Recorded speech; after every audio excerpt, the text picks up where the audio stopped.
Ok, Jonathan, bonjour.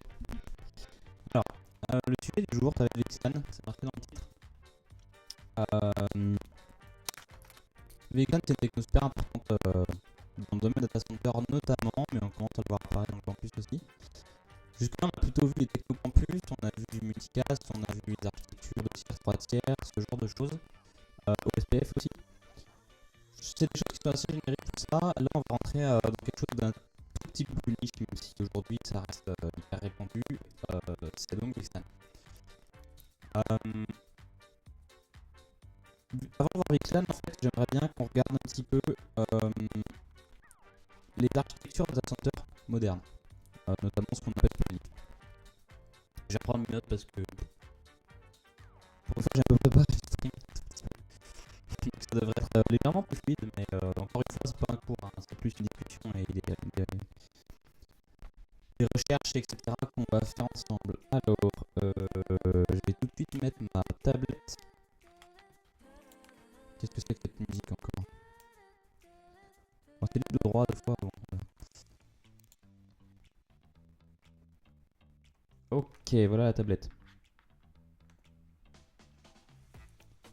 Salut, ma voix bug, c'est vrai? Est-ce qu'elle bug encore ma voix là? Parce que des fois, quand je suis sur le programme, ça bug. Ça bug plus. Plus dans le sens plus ou plus? Non, plus. Ok, je sais pas pourquoi. C'est les paramètres OBS qui sont pas bons. Mais effectivement, j'ai déjà remarqué ça. J'ai regardé les paramètres tout à l'heure, mais visiblement pas assez. J'en sais rien. Bon, c'est pas grave, on va faire avec. Si ça marche bien maintenant, c'est que c'est bon. Je vérifie juste. Oui. Ok. Voilà, ça devrait être pas mal. Ok. Alors, je vais essayer de regarder le chat fréquemment, mais mon setup est pas encore nickel, donc c'est pas forcément simple. Ok, donc on avait vu la dernière fois qu'on a une infra campus. Généralement, on a des switches d'accès qui sont comme ça. On les attache à des switches. Alors souvent ils sont doublés hein, pour la robustesse. Qu'on appelle l'agrégation. Tac tac, ils sont souvent l'un est sur l'un, l'autre est sur l'autre, etc. Et au-dessus, on a des switches de cœur et tout le monde est double attaché, tout le monde est content, etc. Et souvent, le routage il se fait ici. Il peut se faire aussi sur un pare-feu qui est plus haut en routeur Neustic. Ou alors là, on a le WAN. Et puis, on peut aussi descendre le routage à ce niveau-là, voire à ce niveau-là. Mais ça, c'est très rare en campus. Donc ça, c'est une infra 3 tiers. Hein. On l'avait vu la dernière fois. Ok. En data center, en fait, on va pas utiliser ce genre d'infra. Parce que ce genre d'infra, le 3 tiers, en fait, c'est très adapté à ce qu'on appelle le trafic nord-sud. C'est-à-dire, les PC, ils vont communiquer avec le data center, mais ils vont pas communiquer entre eux. Ils vont communiquer avec Internet ou avec les autres sites, mais pas entre eux. Donc on a un trafic, on a un PC qui est en bas ici. Il va être connecté à son switch, qui va être connecté à un switch d'agrégation, qui va être connecté, etc. Le trafic, il va tout le temps sortir et essayer d'aller, entre guillemets, vers le haut, c'est-à-dire vers Internet. En général, on représente les choses de cette façon-là. Ça c'est du trafic nord-sud. En data center, on a ce qu'on appelle le trafic plutôt est-ouest. C'est-à-dire les serveurs, ils vont communiquer entre eux. Et les interactions avec l'extérieur, elles sont pas forcément si nombreuses que ça. Et donc on va avoir un ensemble de serveurs, comme ça. Et ces serveurs, ils vont communiquer entre eux. Ça peut être des microservices, ça peut être n'importe quoi. Il y a plein de cas d'usage possibles. Hein. Et donc on va avoir du trafic qui va plutôt être de ce côté-là, plutôt que vers le haut, vers l'extérieur. Et du coup, on a inventé d'autres façons de créer des topologies. On a inventé d'autres topologies. La topologie la plus fréquente aujourd'hui, c'est ce qu'on appelle Spineleaf. Spineleaf, en gros, on a un ensemble de switches d'accès. Et chaque switch d'accès va être connecté à un ensemble de switches qu'on appelle des spines. Alors on parle de switch, en vrai on devrait plutôt parler de routeur dans ce cas là parce que ces équipements ne font uniquement du routage, on ne fait pas de commutation. Et l'astuce c'est qu'on va avoir un full mesh en fait comme ça. Alors il n'y a jamais de connexion entre les deux là, mais on va avoir une connexion qui va être comme ça. Chaque switch d'accès va être connecté à chaque spine. Donc chaque leaf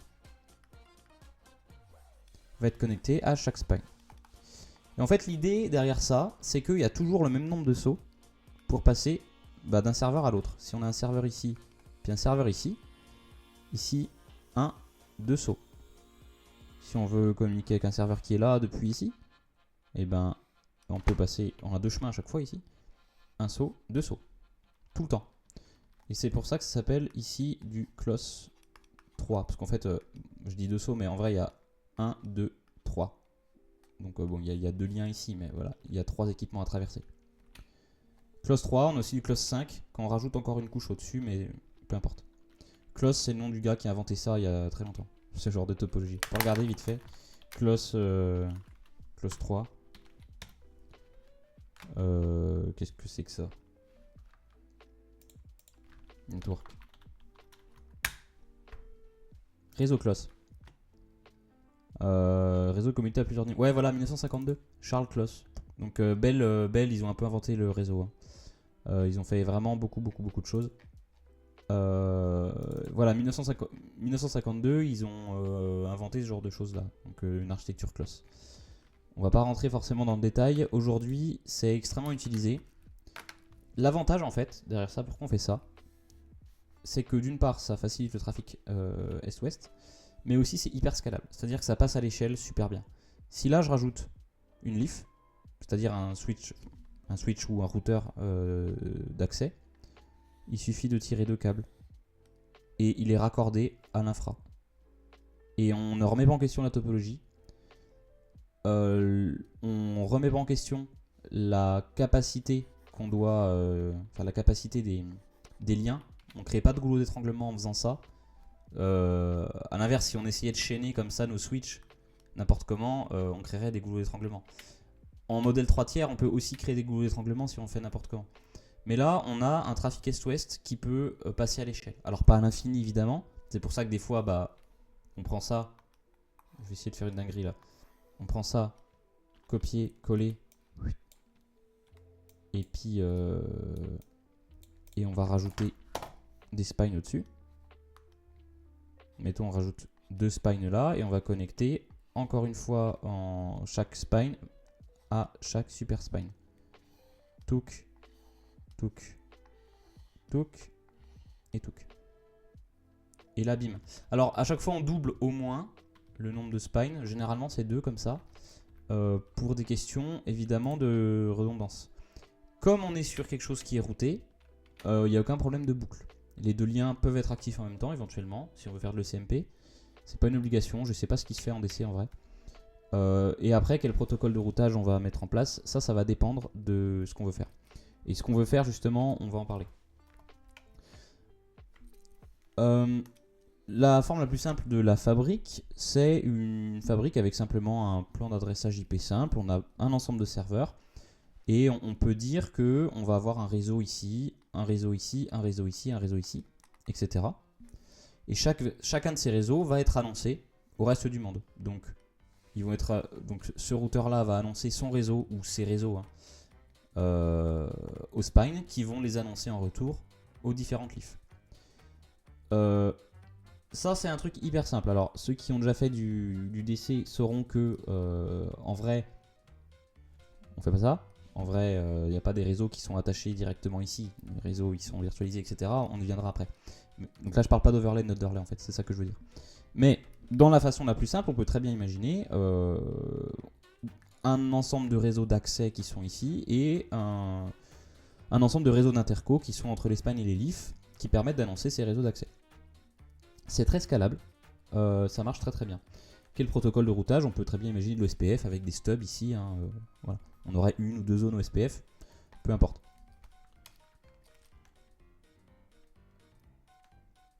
Dans le cadre d'un service provider, donc d'un fournisseur de cloud ou autre, on peut imaginer plusieurs clients qui se chevauchent. Donc chaque client aurait ses propres réseaux avec potentiellement des points d'adressage qui se chevauchent. On peut implémenter ça avec des VRF. Alors j'ai jamais vu ça, mais voilà, on pourrait peut-être même mettre du MPLS dessus ou j'en sais rien. Les VRF seraient présentes évidemment uniquement sur les leafs. En spine, dans ce cas-là, si on fait du MPLS, on aurait simplement du routage. On peut un peu tout imaginer en fait, hein, ce modèle. Après, il permet de faire plein de choses. Mais là où il va vraiment être intéressant, c'est qu'on va commencer à faire de la virtualisation réseau. L'idée en fait, c'est que, imaginons, on a un client, il a plusieurs serveurs. Il en a un qui serait là. Alors, quand on dit des serveurs, en fait, je vais plutôt parler de VM. En rouge, là, ça va être les VM. Et ces VM, évidemment, sont hébergés dans des hyperviseurs qui sont derrière les leafs. Chaque leaf a un ensemble d'hyperviseurs. Et le but d'un service provider de ce type-là, d'un hébergeur en fait, c'est d'héberger les VM des clients en répartissant la charge.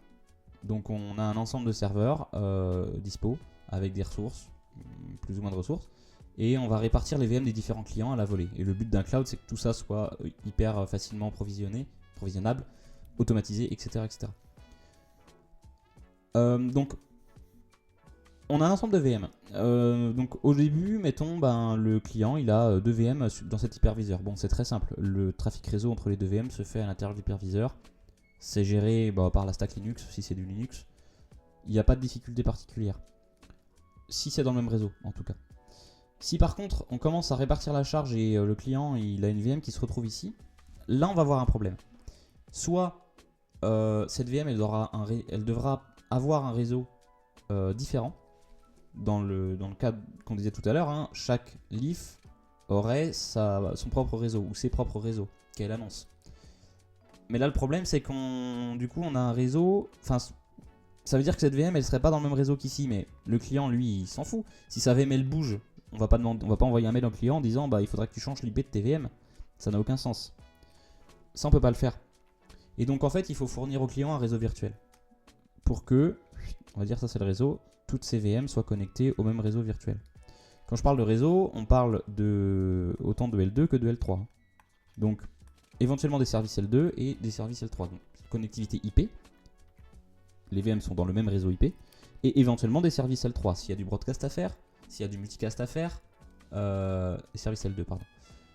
Il faut que certaines fonctionnalités L2 soient possibles. Il y a certaines applis qui ont besoin de fonctionnalités L2 parce qu'elles sont faites pour fonctionner au sein d'un LAN avec des protocoles L2. Par exemple, si le client il a des équipements réseau qui virtualisent, peut-être qu'il faut que le LLDP soit activé entre les deux. Activé. Je mets juste un peu moins fort la musique. Je sais pas si c'est fort côté stream, mais moi je l'entends un peu trop de mon côté. En fait, je vais pas faire comme ça. Voilà.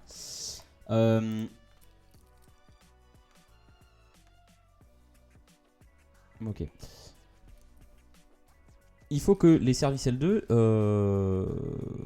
fonctionnent en fait. Donc LLDP par exemple ça fonctionne sur L2, ça fonctionne sur Ethernet. Peut-être qu'il faut du coup que les trames Ethernet soient acheminées d'un point A à un point B. Voilà. Donc pour ce faire, on va faire ce qu'on appelle la virtualisation réseau avec un underlay et un overlay. L'idée c'est que en fait, on va construire un réseau complètement routé qui marche. Il marche tout le temps. Et ce réseau complètement routé, par-dessus, on va virtualiser des réseaux virtuels. Ouais, virtualiser des réseaux. Ça veut dire quoi? Ça veut dire qu'en fait, la topologie physique, elle ressemble à ça. C'est un spine leaf. Ok. Mais par-dessus, je vais prendre une autre couleur. Je vais prendre du orange. Par-dessus, on va faire un réseau. Mettons, ici, ici. Et puis peut-être que ce réseau-là, en fait, il ira jusque-là. Mais ça, nous, on va pas rajouter des équipements, on va pas tirer des câbles. On va exploiter le réseau qu'on a construit, réseau IP, donc complètement redondé, complètement qui se reconfigure tout seul en cas de perte de lien, etc. etc.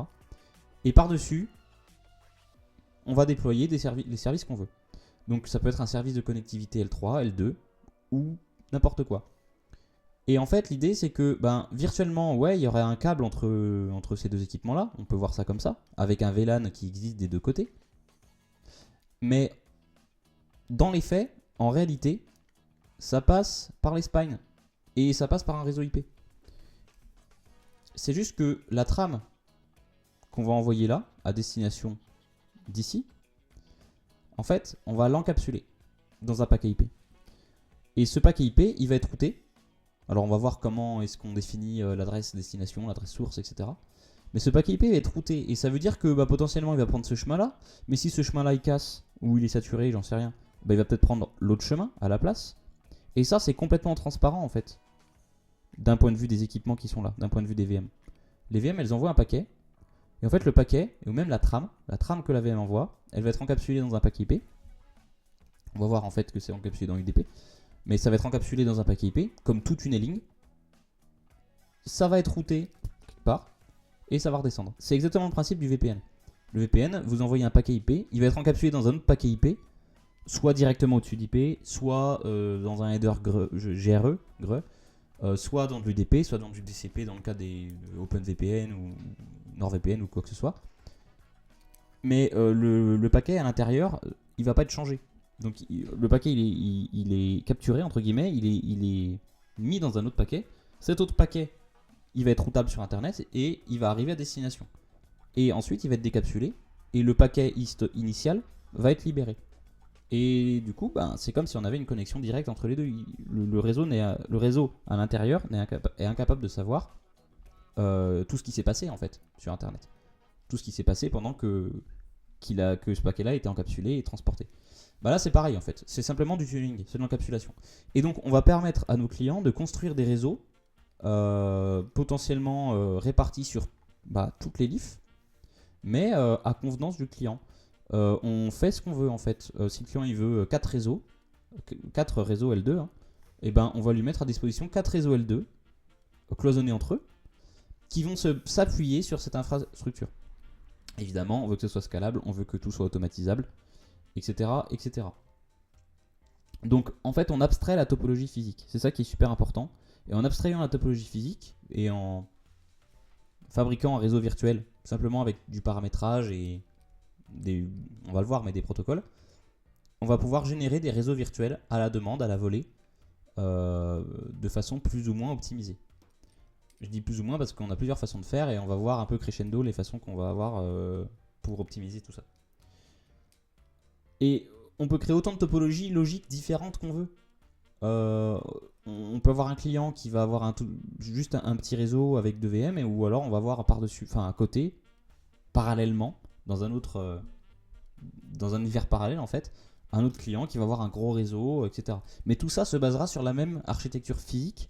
Simplement, comme on a une couche d'abstraction, l'archi physique elle est complètement transparente pour ces réseaux clients. C'est un peu comme des VLAN finalement. Les VLAN permettent ça. Ils permettent d'avoir une topologie réseau niveau 2 qui soit relativement indépendante de la topologie physique. On va avoir une topologie de switch physique et on va décider de mettre tel VLAN plutôt à tel endroit, et on va pouvoir construire comme ça différents réseaux qui vont avoir différentes portées avec différents paramètres à l'intérieur. Le tout en parallèle sur le même réseau physique. Bon, là c'est un peu pareil. L'encapsulation des VLAN, c'est juste simplement un ID qui est rajouté dans la trame, qui est inséré dans le cadre des trunks, et au sein des switches c'est simplement des tables de commutation différentes. Ici c'est un peu plus complexe que ça, parce qu'on va avoir vraiment de l'encapsulation. Mais sur le principe, voilà, c'est du tunneling.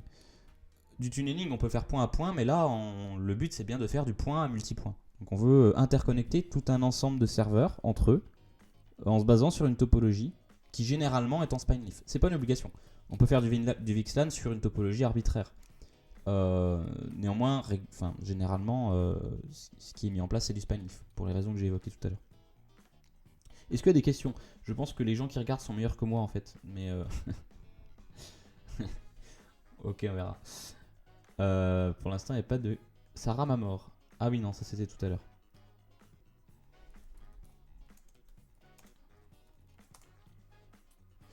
Ouais, ok. J'ai perdu mes notes. Ok. Et en fait, il faut comprendre que l'acheminement physique des paquets, des réseaux virtuels, des réseaux des clients, n'est plus un problème. Donc, le client, il s'en fiche, il n'a pas à gérer la façon dont il va acheminer ses paquets. Et en fait, le service provider non plus. Parce que tout va se faire dynamiquement, automatiquement, en se basant sur ce réseau IP routé. Et d'ailleurs, si on veut augmenter le débit et augmenter la redondance, on rajoute un spine et on connecte tout le monde. Et c'est pas très cher de faire ça, ça coûte un port par leaf. Et on fait ça, touc. Donc il suffit d'acheter simplement un spine avec assez de ports, c'est-à-dire nombre de ports égale nombre de leaf. Et sur chaque leaf, il faut un port supplémentaire.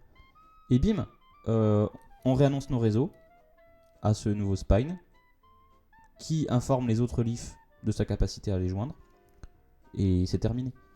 Donc c'est pour ça que je dis que c'est évolutif le spine leaf, parce que on veut plus de résilience ou plus de bande passante, on ajoute un spine. On veut plus de serveurs, on ajoute un leaf.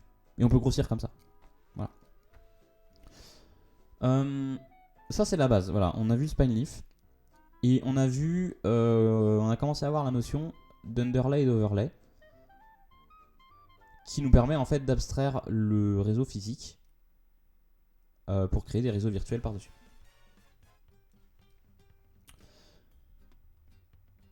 Donc, maintenant, comment on fait concrètement ? L'emplacement des VM, il est arbitraire. Mais le client, il a envie que ces VM soient sur le même LAN. Il va nous falloir du coup une notion quand même de dynamique. Parce qu'il n'y a pas un ingé qui va configurer ou un technicien qui va configurer à la main chaque leaf pour dire maintenant ce VLAN il est là. On pourrait gérer ça avec des VLAN en fait et diffuser tous les VLAN partout. Mais on va vite se rendre compte qu'on va être limité déjà parce que le nombre de VLAN est relativement limité. Il y en a 4095 possibles. C'est très peu. Ça va s'overlapper. Enfin voilà, on va avoir plein de problèmes à faire ça. Et en plus, je le rabâche à chaque fois, mais le niveau 2, c'est pas fait pour faire ce genre de choses. En tout cas, Ethernet n'est pas conçu déjà pour avoir une topologie qui ressemble à ça en spine leaf. Là, vous avez des boucles absolument partout. C'est complètement ingérable au niveau spanning tree. Et vous exploiterez finalement qu'un chemin par leaf, ce qui est complètement débile. Et tous les problèmes évidemment d'Ethernet où vous allez broadcaster votre trafic en permanence absolument partout, ça va inonder toute la fabrique en permanence. Donc on éloigne ce genre de choses. De toute façon, nous on a dit on veut faire quelque chose de routé en underlay. Donc la solution, comme j'ai dit tout à l'heure, c'est de faire des tunnels, c'est d'encapsuler le trafic dans des tunnels. Mais ces tunnels, c'est quoi les tenants, c'est quoi les aboutissants ? Et c'est quoi la nature de ces tunnels-là ? Ben, la techno qu'on étudie aujourd'hui, c'est VXLAN. Alors, il y a plusieurs façons de faire. Hein. Là, on va étudier VXLAN, mais on verra, il y a d'autres trucs. Donc, VXLAN, le X est en majuscule, il y a des gens, ils écrivent le X en minuscule, je sais pas pourquoi, ça s'écrit comme ça. VXLAN, c'est un tunnel UDP. Donc, en gros, on va prendre notre paquet IP, ça c'est notre paquet IP, et on va le mettre dans un autre paquet. Je vais le mettre plutôt comme ça. Ce paquet IP, on va le mettre dans un paquet UDP. Donc forcément, il y aura de l'IP par-dessus.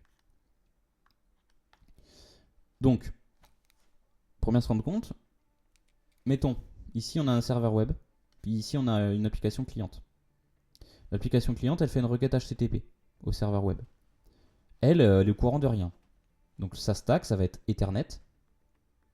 Et d'ailleurs, ici, c'est pas IP, c'est Ethernet. C'est une erreur. On voit rien du tout. Ah, mon micro déconne, ça recommence.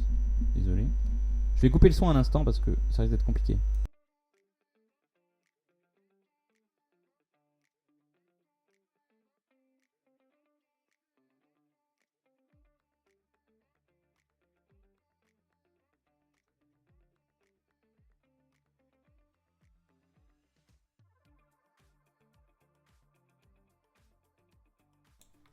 Ok, ça semble résolu.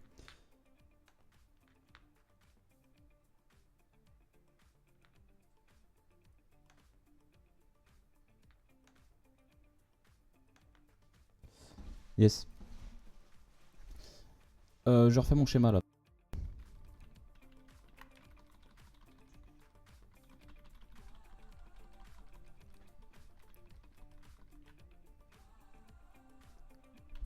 VXLAN. Donc je disais, ce client-là, on a un client ici et un serveur web ici. Ce client, il va envoyer une trame à son serveur web qui est sur son même réseau, mettons. Sur son même réseau IP. Bon, bah la trame, elle est composée d'Ethernet. Ethernet.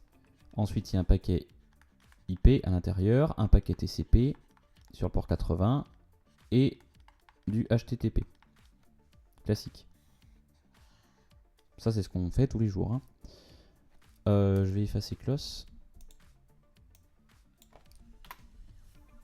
Et bien cette trame, elle va être encapsulée dans une autre trame Ethernet avec un paquet IP avec de l'UDP. UDP. Ça va être trop petit. UDP VXLAN.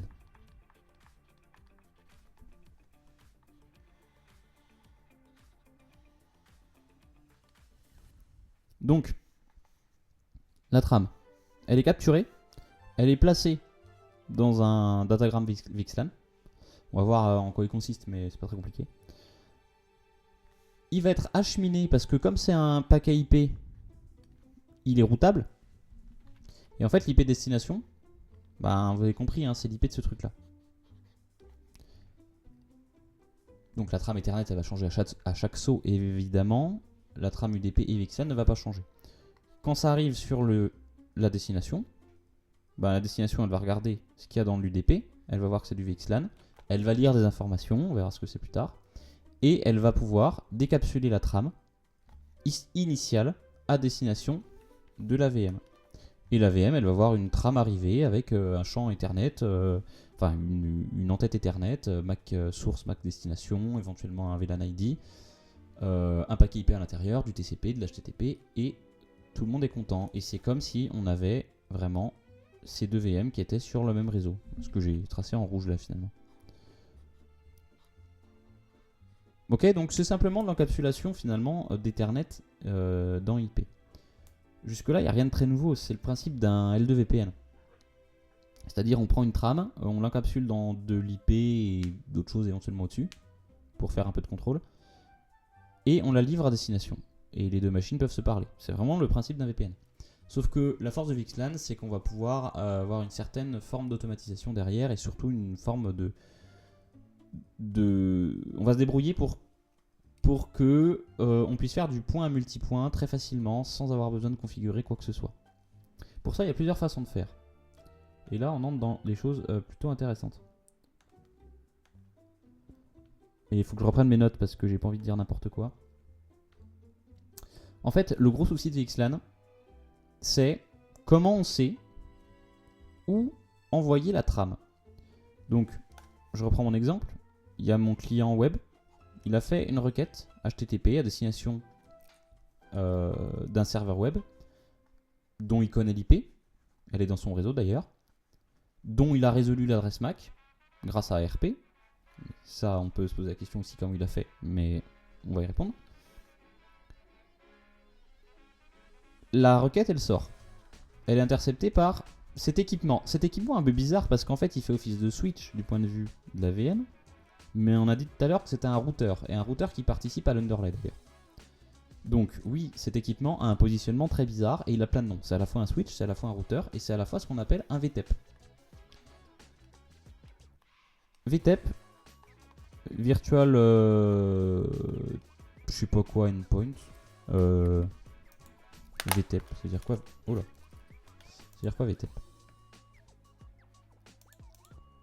VTEP.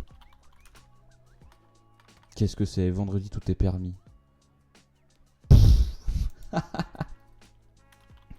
Qu'est-ce que c'est que ça? Oui. VTEP, VTEP, VTEP, VTEP. Ça veut dire quoi? Voilà, ah bah oui, VXLAN, tunnel endpoint. Voilà. Et du coup, VXLAN, ça veut dire Virtual Extensible LAN. En fait, oui, c'est ça, c'est un LAN extensible, virtuellement. Ouais. Donc, VXLAN Tunnel Endpoint, je pense que ça parle par soi-même en fait. C'est un point de terminaison du tunnel VXLAN. Donc, ces équipements-là, les leafs, quand on fait du SpineLeaf, encore une fois, c'est pas une obligation de faire du SpineLeaf, ce sont les terminaisons des tunnels VXLAN. Les terminaisons, et du coup, ça veut dire les entrées et les sorties. Hein. Mais c'est là où les équipements dont les trames vont se faire encapsuler, c'est ces équipements-là qui les interconnectent. Donc, les VTEP, c'est ça. Ce sont les leafs.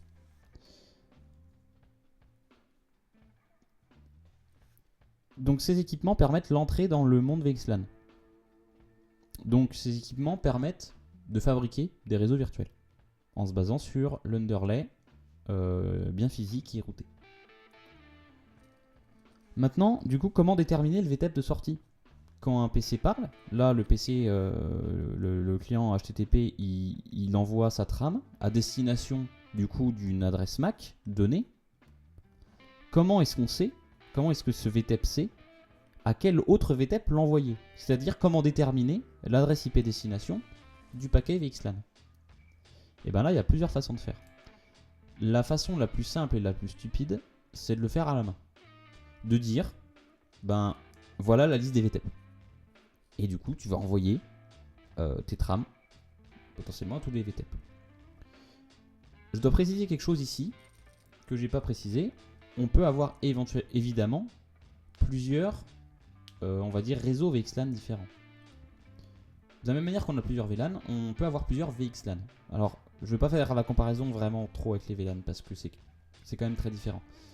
Mais l'idée, c'est que si on a 14 clients, ben, nous, on veut faire 14 réseaux différents.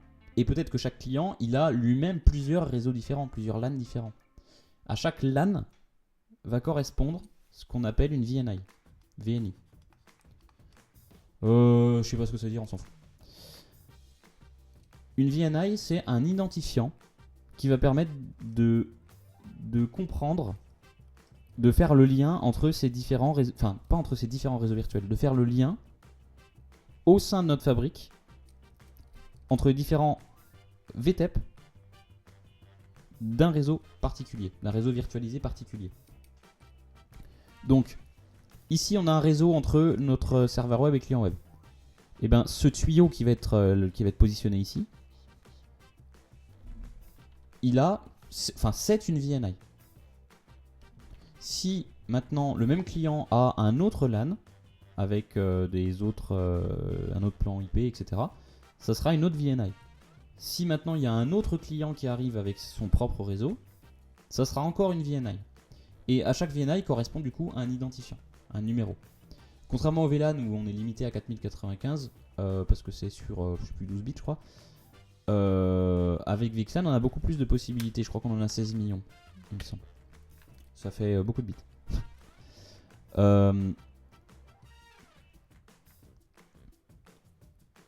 Du coup, la question c'est, ok, on a ce numéro du VNI. La question initiale c'était comment déterminer finalement les autres VTEP qui participent à cette VNI. Parce que on peut déjà commencer à filtrer comme ça. On se dit, ok, le client rouge là, le client rouge il a une VM, enfin il a deux VM sur cet hyperviseur là, et il a une VM sur cet hyperviseur là. C'est peut-être. Donc du coup on a une VNI qui va être la VNI 100 par exemple, qui va correspondre à ce réseau virtuel là, 100. Ça serait peut-être bien que si on a des trames à envoyer aux autres VTEP, on les envoie pas à ce VTEP là. Ça sert à rien d'inonder la fabrique avec ce genre de trafic inutile. Parce que de toute façon le client n'a pas de machine derrière ce leaf là. Donc ça serait bien de savoir déjà la liste des VTEP qui appartiennent à une telle VNI. Ça serait un premier progrès pour filtrer notre trafic. C'est comme ça que fonctionne VXLAN. Soit on le définit manuellement et on dit tel VTEP, identifié par une adresse IP. Plus précisément, l'adresse IP, ça doit être celle de ce qu'on appelle l'interface VXLAN. Ça porte un nom des fois, je sais plus. Et les gens chouent en VXLAN, là, dites-le moi. Ça dépend sous Nexus ou Linux, c'est pas toujours les mêmes noms. VNE. Oui, c'est une VNE, je crois. Virtual ou VXLAN Network Endpoint. Je sais plus. Peu importe. Peu importe, ça c'est de la considération d'implémentation, on s'en fout. Ce qu'il faut retenir, c'est que chaque VTEP va implémenter telle ou telle VNI. Alors si on le fait de façon statique, c'est statique. C'est-à-dire que si une VM bouge, si maintenant notre client, sa VM qui est là, elle se déplace ici, il faut que ce VTEP implémente la VNI 100 et que les autres VTEP soient au courant que ce VTEP implémente la VNI 100. Donc c'est clairement pas scalable. Et quand on fait du VXLAN, on aime bien les choses qui soient scalables, parce que quand on a une fabrique data center et qu'on a des milliers de clients, on va pas passer notre temps à configurer les choses à la main. Donc l'option scalable, l'option statique, c'est faisable, c'est bien pour tester en home lab, mais c'est clairement pas pour la prod. Ou alors vraiment sur des choses très très petites avec peu d'évolutivité, peu de modifications en cours de route. Pourquoi pas.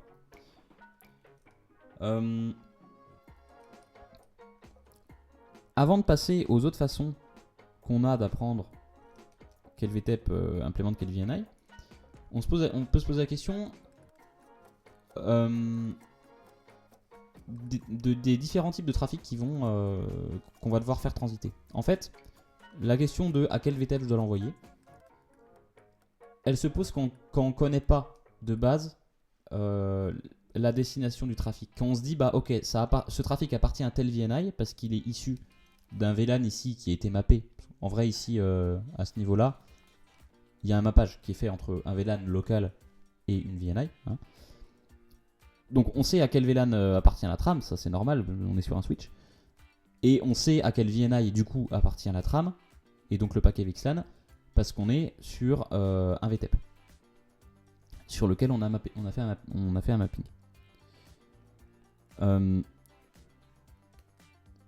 Mais du coup, si l'adresse MAC destination on la connaît pas, bah on est obligé de faire ce qu'on appelle du flood and learn. C'est ce que fait un switch de base. Un switch tout simple. Hein. Un switch tout simple, quand il connaît pas la destination, il ne sait pas où elle est, il envoie sur tous ses ports. Bah là on va faire pareil. C'est pour ça qu'on a besoin de connaître la liste des VTEP. Parce qu'on a besoin de connaître la liste des VTEP à qui on va envoyer nos trames dont on ne connaît pas la destination. Pour être un peu plus précis, on appelle ce genre de trafic du BUM. Pour broadcast, unknown unicast et multicast. Le broadcast, ce sont des trames qui sont envoyées à tout le monde par design. Donc par exemple, ARP est fait pour broadcaster en IPv4. En IPv6 c'est faux, mais en IPv4, ARP broadcast. Le but c'est que tout le monde reçoive le paquet. Le unknown unicast, c'est ça, c'est dont je parle. C'est ce dont je parle. C'est-à-dire que c'est l'unicast, donc c'est vraiment une adresse MAC qui appartient à une machine. L'adresse MAC destination, elle appartient à une machine qu'on veut joindre, mais on ne sait pas où elle est. Donc dans le cadre d'un switch, ben, elle est sur l'un des ports, mais on ne sait pas lequel, donc on envoie sur tous les ports. Et dans le cadre d'un VTEP, ben, c'est non plus des ports, mais c'est une liste d'adresses IP qui correspondent aux adresses IP des VTEP. Et le dernier type, c'est multicast. Multicast en IPv4 au niveau en L2, c'est du broadcast. Enfin, c'est pas vraiment du broadcast, mais un switch, sauf s'il implémente des mécanismes d'IGMP snooping, il va l'envoyer aussi sur tous ses ports. Donc ce trafic-là, le trafic BUM en fait, c'est du trafic qui va être hyper polluant parce que on va être obligé de flouder le trafic. On ne sait pas où l'envoyer. Le unknown unicast, c'est celui qu'on va pouvoir gérer un peu le mieux, parce que au retour du paquet, donc mettons le client web, à chaque fois mes schémas ils ressemblent à rien à la fin. Faut vraiment suivre, hein. Si vous arrivez en cours de route, vous êtes mort, complètement cuit. Il faut être là à 20h. Voilà. Ou regarder le replay. Si on envoie. Si le client web envoie une trame à destination du serveur web. Ok, le VTEP l'intercepte. Il se dit, ah, c'est la VNI 100. Mais la VNI 100, moi, je connais pas l'adresse MAC destination. Je sais pas où elle est. Donc, je l'envoie à tous mes copains de la VNI 100. Donc, on va l'envoyer ici et ici. Mais, à un moment donné, le serveur web va répondre. Et le serveur web, il va répondre. La trame va arriver là et elle va redescendre ici. Mais pourquoi elle redescend ici et elle n'est pas floudée? Parce que au passage on aura appris l'endroit, le VTEP derrière laquelle était l'adresse MAC du serveur web. Je reformule. En fait, le serveur web, le client web, pardon, je m'embrouille, il est tard. Le client web, il va envoyer une trame, elle va être floodée. Mais en même temps, on aura appris que cette trame est derrière ce VTEP là. Donc en fait, on va flouder. Pourquoi? Parce qu'on ne connaît pas la destination. Mais la source, on va la retenir. On va se dire, ah, ok, je vais flouder la trame parce que je ne sais pas où est la destination. Mais je retiens que la source est derrière ce VTEP là. Le switch fait exactement pareil hein, en niveau 2. Quand un équipement parle sur un port, le switch se souvient, en regardant l'adresse source de la trame Ethernet, il se souvient, il le met dans sa table de commutation. Ah, derrière ce port-là, j'ai cette adresse MAC-là. Et donc, si un jour, je dois commuter une trame à destination de cette adresse-là, eh ben, il faudra prendre ce port-là. Il se passe exactement la même chose avec VXLAN pour les VTEP. Ils vont voir arriver, donc les VTEP, là c'est vraiment au niveau VTEP, hein. Donc en tenant aboutissant du tunnel, ils vont voir arriver un paquet VXLAN. Encore une fois, hein, ce paquet il a un cheminement qui n'est pas direct. Hein. Ce paquet il a un cheminement qui passe par un spine, hein, toujours. Toujours. Et éventuellement par un super spine si on est sur deux pods différents. Le VTEP, il va recevoir une trame. Il va regarder l'adresse MAC source de la trame encapsulée à l'intérieur. Et il va se dire, ok, donc ce VTEP dont l'IP est 1.2.3.4, ce VTEP, il connaît l'adresse MAC Intel. Et donc si moi je dois lui envoyer une trame, en réponse par exemple, je saurai lui adresser directement. Et donc, à ce moment-là, on ne sera plus dans du trafic unknown unicast. Unknown unicast, hein, c'est unicast inconnu. Là, on sera dans du unicast connu. Et on sera du coup plus obligé de flouder. Parce qu'on saura l'adresser directement. On sera plus obligé d'envoyer un paquet VXLAN par VTEP. Qui appartient à la VNI. Donc là, si on a 3 VNI, en flood and learn, le traffic bum, bah, il va être envoyé en 3 exemplaires. Enfin, en 2 exemplaires. Un pour lui, un pour lui. Par contre, le trafic non bum, le trafic unicast en fait, il va être envoyé en un seul exemplaire. Ça, ce modèle-là, c'est ce qu'on appelle l'ingress replication. Je pensais que j'allais écrire mieux avec une tablette, mais c'est vraiment une catastrophe. Ouais, bah oui, surtout. Ingress replication. Ok.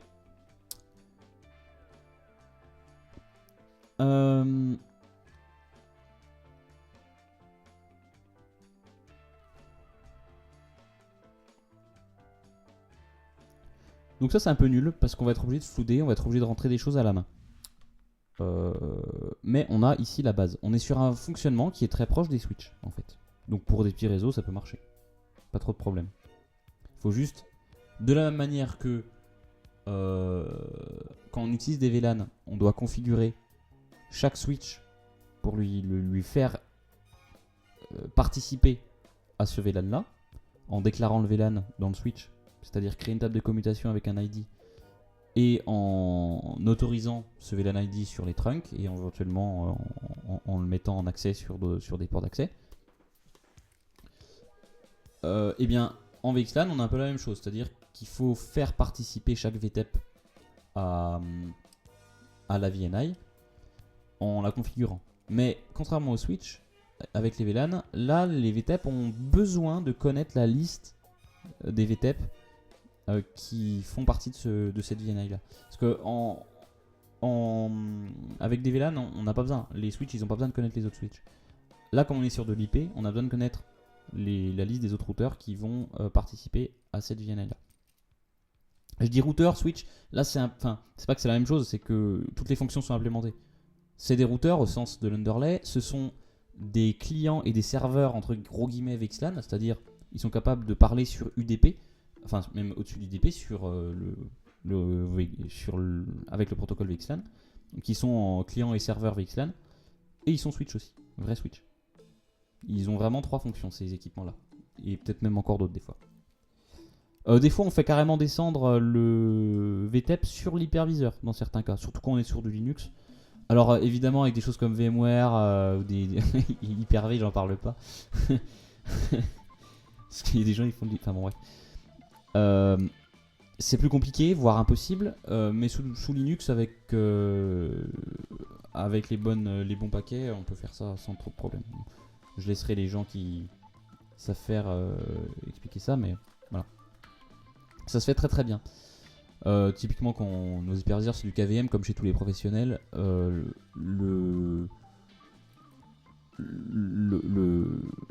serveur est un serveur Linux sur lequel on fait ce qu'on veut. Donc à partir de là, Linux étant un très bon moyen de faire du réseau, on peut implémenter du VXLAN directement sur l'hyperviseur.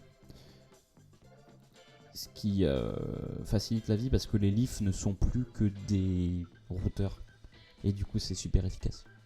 Les leafs, on leur enlève toute cette charge de devoir regarder la trame qui est à l'intérieur du paquet UDP, enfin bref, du datagramme UDP.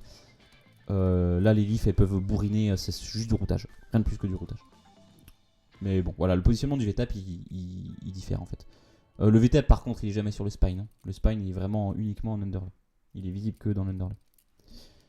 Ok, donc ça c'est l'ingress replication, c'est-à-dire l'ingress replication c'est qu'on va voir ce qui arrive et on va le dupliquer plus ou moins largement en fonction de ce qu'on sait, soit c'est appris en statique, soit on fait autrement. Soit c'est appris en dynamique. Alors, en dynamique, on en parlera plus tard, parce qu'il y a un petit truc qui s'appelle EVPN, qui permet de faire plein de choses, et notamment d'annoncer l'appartenance à des VNI. On en parlera plus tard dans sa globalité. Mais EVPN c'est un framework en fait. Ça permet de faire plein d'annonces BGP différentes qui vont annoncer des différents trucs. Et l'une des annonces, c'est l'appartenance à une VNI dans le contexte de l'ingress replication. Mais il y a une autre façon de faire qui est un peu entre les deux. C'est du multicast, tout simplement. Et c'est pour ça qu'on a vu multicast avant d'ailleurs. Simplement, plutôt que de chercher l'IP destination des VTEP qui appartiennent à une VNI, on va mapper un numéro de VNI avec un groupe multicast. Et donc, alors, est-ce qu'il y a un réseau multicast réservé à ça? Oui. Oui. Je sais pas en fait. J'ai un exemple là. C'est par exemple 239. Je pense que ça va plutôt être de 239.1.1.10 qui va correspondre à la VNI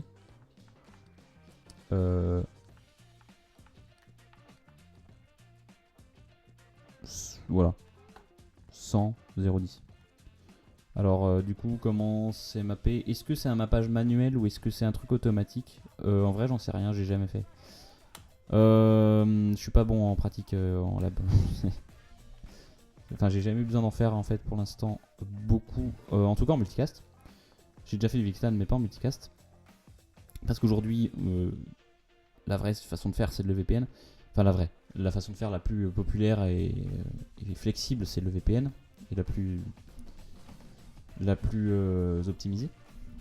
Mais il faut savoir que multicast, c'est la façon recommandée par la RFC de VXLAN de faire de VXLAN en fait. De savoir contacter les VTEP qui appartiennent à une VNI. Simplement, on envoie un paquet avec une adresse destination multicast, d'un groupe multicast. On implémente PIM, etc. Parce que là, on est bien sur un réseau complètement routé, on n'est pas sur un L2, donc il n'y a pas de notion. Enfin, il y a une notion des GMP, c'est très local, mais on a besoin de PIM. Et du coup, on va avoir des rendez-vous points ou des choses comme ça. Je sais pas si on est en sparse mode ou en dense mode dans ce genre de choses. Je crois que j'ai noté d'ailleurs. Sparse mode ou BDIR. Voilà. Et du coup, chaque VTEP va s'abonner au groupe multicast des VNI qui l'implémente. Et comme ça, il y a plusieurs avantages. Ça se configure tout seul, c'est-à-dire qu'on n'a pas besoin d'aller rentrer à la main des infos sur les VTEP qui font partie des VNI. C'est un VTEP, quand on lui crée une VNI, quand on lui définit, voilà, ce VTEP implémentera la VNI 1, la VNI 2, la VNI 3. et ben le VTEP va s'abonner à ces groupes-là. Et quand il va vouloir contacter ses voisins, ses homologues dans les mêmes VNI, il va simplement envoyer un paquet dont l'IP de destination sera l'IP de ce groupe multicast. C'est pas mal parce que contrairement à tout à l'heure, avec du Flood and Learn en Ingress Replication, tout statique, on n'envoie plus un paquet unicast par VTEP. Si là on a 15 VTEP, avec la méthode que je détaillais juste avant, on va envoyer 14 paquets. J'ai l'impression que ça sature le son, non ? Dites-le si ça sature ou si c'est bien. J'ai mon retour, mais dans mes oreilles, c'est pas forcément le même. Parce que je passe pas par OBS pour m'écouter. BGP TTH. TTH ? Qu'est-ce que ça veut dire ?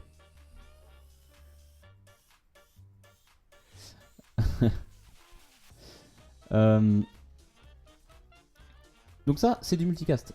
L'idée, c'est que on va optimiser notre trafic grâce à ce que propose multicast, c'est-à-dire dupliquer au bon endroit dans le réseau les paquets à destination de plusieurs destinataires et non pas bourriner avec 50 paquets unicast qui vont être potentiellement floudés partout. Enfin, pas floudés parce qu'on est sur du routage, mais qui vont être diffusés partout. Ici, on envoie un seul paquet et le réseau réplique au bon endroit sur le bon spine. En fait, c'est le spine qui va gérer ça finalement dans une spine leaf, mais sur un réseau plus quelconque, ça va être aux différents endroits du réseau. C'est en multicast, on va avoir un seul paquet unicast, enfin multicast du coup, mais qui va être émis. On va avoir qu'un seul paquet, c'est ça que je veux dire. Et ensuite, il va être répliqué au bon endroit pour que chacun membre de la VNI reçoive le paquet. Mais donc du coup, mettons là, je vais enlever les petits traits que j'ai fait là. Ouais, le bleu c'est le multicast. On va avoir un paquet multicast qui va être poussé ici. Et ce spine là, il va l'envoyer ici parce que lui il est intéressé, et ici parce que lui il est intéressé. Comment le spine sait que lui et lui sont intéressés ? Grâce à IGMP et éventuellement à PIM. Par contre, il va pas l'envoyer là, parce qu'il a jamais reçu de demande d'abonnement ici. Quand on est sur du sparse mode, on est en abonnement explicite. Donc, tant que lui il a pas reçu une demande d'abonnement, il va pas l'envoyer. On n'est pas en flood and prune, pour ceux qui ont suivi le petit live multicast. C'est toujours douloureux. Ok. Donc l'autre façon de faire, c'est comment on apprend la liste des VTEP qui participent à notre VNI en multicast. Enfin, on l'apprend pas en fait, mais juste le réseau sait grâce à IGMP et à PIM. Encore une fois, ça concerne le trafic BUM. Le trafic unicast dont on connaît les adresses MAC destination, il n'y a pas de problème. Il est déjà le VTEP source sait à qui l'envoyer. C'est quel tunnel utiliser parce qu'on l'aura appris. Donc c'est bien là le problème, c'est vraiment tout le trafic BUM. En allant un peu plus dans le détail, on peut s'épargner une partie du trafic broadcast, notamment la RP. J'en parlais tout à l'heure de la RP. La RP, en fait, on va être capable de l'intercepter et d'y répondre localement. Donc par exemple, si ce PC-là fait une requête ARP à destination de ce serveur-là, enfin ce PC, cette VM-là fait une requête ARP à destination de ce... Voilà. Lui, le VTEP là, je rappelle que le VTEP il a un rôle assez poussé parce qu'il se mêle des réseaux internes, il se mêle des réseaux de l'overlay. Ok ? Il les connaît, il connaît leurs adresses MAC parce qu'il a cette fonction de switch de l'overlay, le VTEP. Il est vraiment sur les deux tableaux. Il sait router du trafic dans l'underlay, mais il sait aussi, il connaît les adresses MAC des réseaux overlay. C'est important de le comprendre comme ça. Donc, si le VTEP là a déjà appris cette adresse MAC là, il va se permettre de répondre à l'ARP directement. Il va éviter d'avoir du broadcast qui va transiter dans la fabrique alors qu'en fait on connaît très bien la réponse. Voilà. Donc il y a des optimisations qui sont faites à ce niveau-là. Donc, pour résumer, Jusque-là, le problème de VXLAN, c'est qu'il faut qu'on puisse joindre les autres VTEP qui participent au même VNI que nous. Donc pour chaque VNI, il faut être capable de joindre les autres VTEP par un moyen ou par un autre. Et notamment dans le cadre de la gestion du trafic bum. Pour l'unicast, dont on connaît la destination, c'est pas un problème. On l'a appris, on a fait le lien. C'est plus un lien numéro de port adresse MAC, c'est un lien adresse MAC IP de VNI. IP de VTEP, pardon.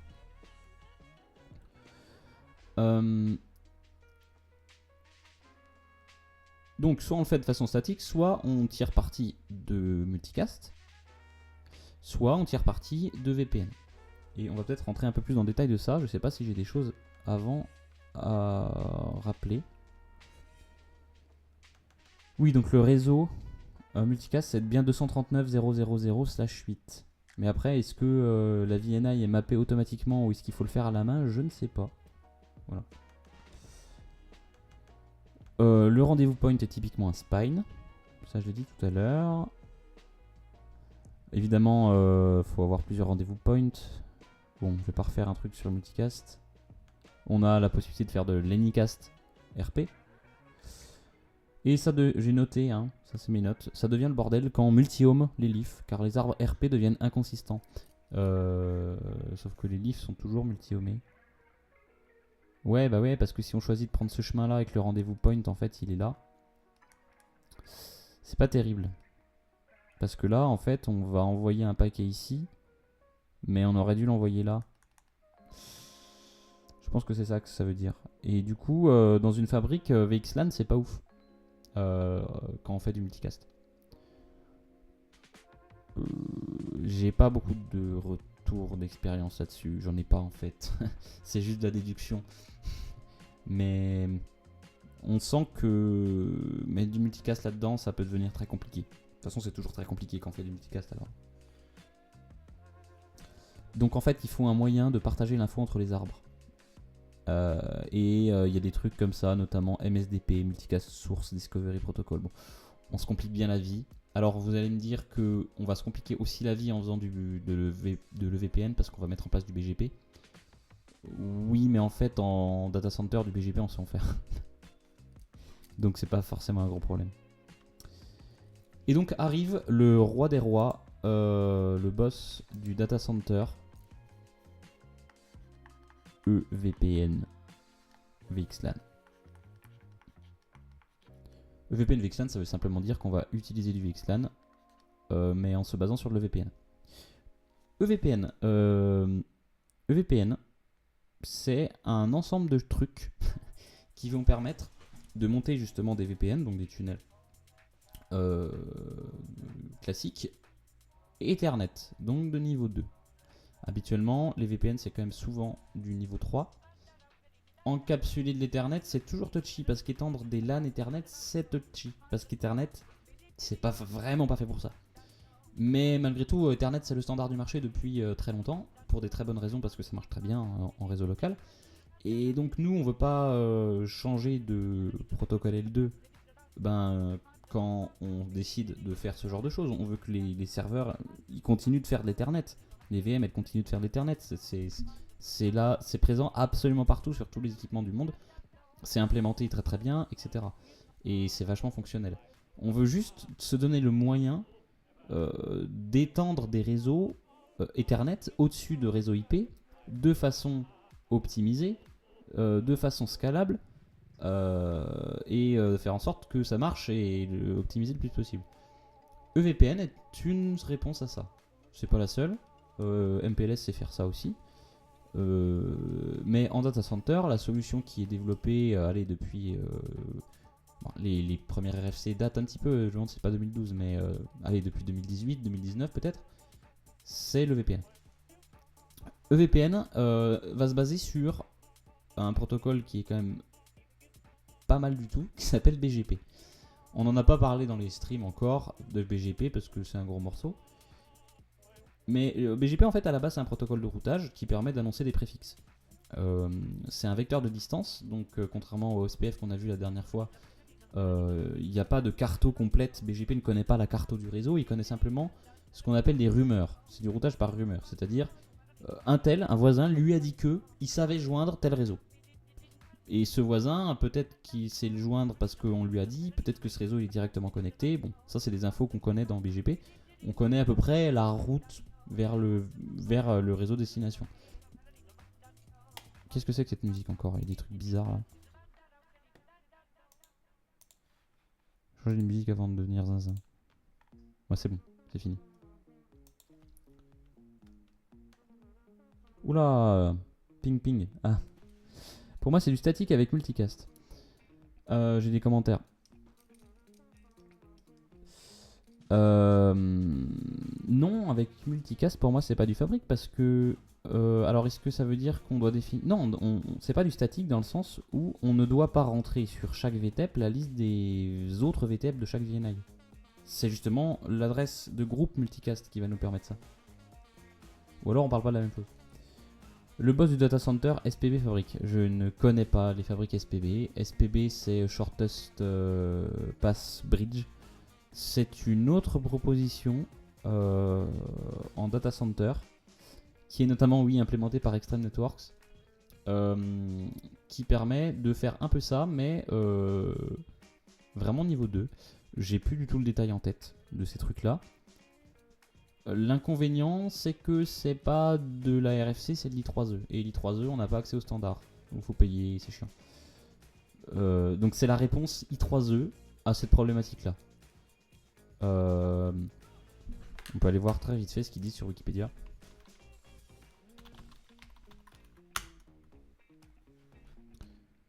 Non, ça n'a rien à voir. Network. Ouais, voilà, 802.1Q. Shortest Path Bridging, c'est ça. Donc c'est bien une norme I3E, hein, c'est pas une RFC. Donc routage à trajet multiple, etc. Remplacement des anciens protocoles spanning tree. Ouais, alors on voit que c'est bien du L2. Ne permettant qu'un seul chemin vers le commutateur racine tout en bloquant les chemins redondants. Oui, donc SPB permet à tous les chemins d'être actifs avec plusieurs chemins à coûts égaux. Oui, alors on a inventé le routage en fait pour faire ça. D'accord. Jusqu'à 16 millions. Tiens. Convergence rapide, etc. Bon, en gros l'idée c'est ça, c'est du VLAN avec plusieurs chemins possibles, mais en s'affranchissant d'IP. Donc on garde uniquement des switches, on n'a pas de notion du coup de routeur à proprement parler, de routeur IP. C'est les switches qui sont capables d'implémenter de l'Ethernet avec plusieurs chemins. Voilà. On peut se baser sur l'agrégation de liens, faire du MC-lag, etc. Et le plan de contrôle du coup, ça c'est intéressant, je savais pas du tout, c'est basé sur ISIS. ISIS étant un protocole de routage qui ne s'appuie pas sur IP, mais qui s'appuie sur des adresses un peu à la con, qui s'appellent les adresses net. Ce qui fait qu'on n'a pas besoin d'établir un underlay IP pour avoir des annonces de route en fait. Alors, si on veut router de l'IP, on est obligé à un moment donné de mettre de l'IP parce qu'il faut bien adresser nos paquets à quelqu'un. Quoique, on pourrait le faire uniquement en Ethernet en fait. Mais IP ne fonctionne pas comme ça.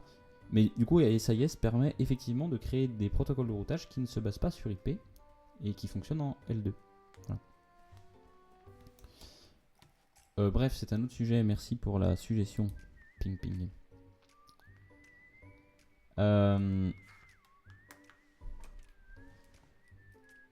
Pour revenir à EVPN, on se base sur BGP. Donc BGP à la base il sert à annoncer des préfixes IP v4 et ensuite plusieurs. La musique c'est pas possible, je suis désolé. Je sais pas pourquoi il siffle. Ce que je raconte ça donne pas envie de siffler quoi. Bon. Je sais même pas si on l'entend beaucoup la musique d'ailleurs. Peu importe. BGP a reçu un certain nombre d'extensions qui lui permettent d'annoncer de l'IPv6 notamment et d'annoncer de plus en plus de trucs. En fait tout ça c'est ce qu'on appelle du MPBGP. MPBGP pour multiprotocole BGP. Multiprotocole ça veut dire qu'on va faire du BGP pour annoncer d'autres trucs que de l'IPv4 unicast. On peut annoncer de l'IPv4 multicast, de l'IPv6 unicast multicast. On peut également annoncer des routes qu'on appelle VPN v4. VPN v4. VPN v4 c'est du MPLS en fait. Ce sont des routes auxquelles on va adjoindre un identifiant qui s'appelle le RD.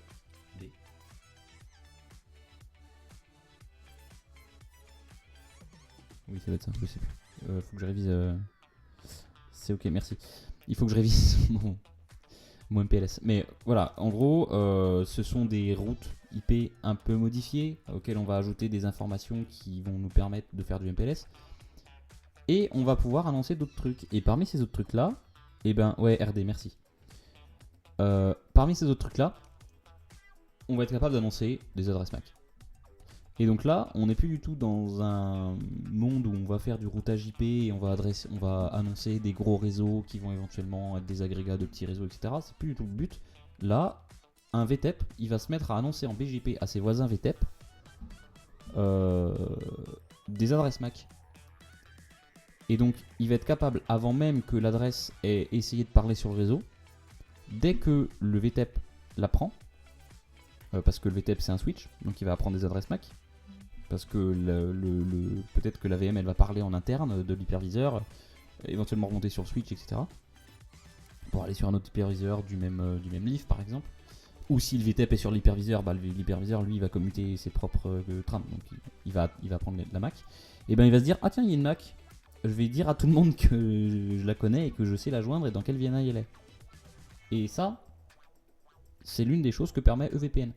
C'est de prendre BGP et de se dire BGP c'est un protocole top pour annoncer des tas de trucs avec des possibilités de filtrage de malades et ça marche hyper bien et tout le monde l'implémente en data center et du coup on va l'utiliser. Et donc on va plus annoncer des routes IPv4 avec ou IPv6 ou multicast ou quoi. On va annoncer des adresses MAC. Et les adresses MAC là, c'est les adresses MAC des VM de mes clients. Et donc on va juste dire telle adresse MAC, moi je sais la joindre et elle est dans telle VNI. On va annoncer ça à nos voisins. Alors comme on connaît nos voisins, ça je l'ai un peu dit tout à l'heure, j'ai un peu spoilé, le VTEP il va aussi être capable d'annoncer qu'il appartient à une telle VNI. Et donc on va avoir tout un ensemble de ce qu'on appelle des routes types, des types de routes, un ensemble de types de routes EVPN qui sont définis, il y en a plein, qui vont permettre d'annoncer en BGP toutes ces choses-là qui vont permettre à VXLAN de fonctionner de façon super optimisée. Et c'est pour ça qu'on parle de VPN VXLAN, c'est vraiment EVPN qui va se mettre au service de VXLAN et qui va devenir son plan de contrôle. Le plan de contrôle, c'est-à-dire l'annonce des adresses MAC et des appartenances VTEP VNI, voilà, il peut se faire soit en flood and learn et en statique, soit on va céder de multicast, donc toujours du flood and learn pour les Mac, etc., mais avec l'appartenance à des groupes multicast pour la liste des VTEP qui appartiennent à une VNI. Mais on peut aussi aller un cran plus loin et utiliser BGP pour annoncer nos adresses MAC et nos appartenances. Et donc là, on a chaque leaf a la vision à jour de qui appartient à quoi, de quel VTEP appartient à quelle VNI et de quelles adresses MAC sont derrière quel VTEP. Et on n'attend pas de flouder du trafic, il n'y a plus du tout de flood dans ces cas-là. Sauf le flood qui est absolument nécessaire, c'est-à-dire le broadcast. Ou certains types de multicast. Et on peut aussi, je crois, je connais plus le numéro de la route type, mais annoncer des appartenances à des groupes multicast. Donc plutôt que de flouder le multicast comme le fait un switch à la con, là on va faire un peu un fonctionnement comme IGMP, mais sauf qu'on va annoncer des appartenances à des groupes multicast en BGP. Et tout ça, ça permet d'optimiser à mort la fabrique. Alors sur une petite fabrique, on s'en fiche, c'est vraiment overkill, mais sur une énorme fabrique comme on peut retrouver chez les cloud providers, OVH, Scaleway et compagnie, ou même dans des clouds privés, dans des grosses entreprises qui ont vraiment des énormes data centers avec beaucoup de services, avec beaucoup de gens qui vont créer des VM et qui ont besoin vraiment d'un service réseau qui marche, et on va mettre en place ce genre de choses là. Et ça permet d'optimiser à fond le trafic qui va effectivement être routé par la fabrique. Parce que ça va coûter cher, c'est des équipements qui coûtent cher. Ici on va router, ça va être des ports 40, 100 gigs par interface, voire plus que ça maintenant.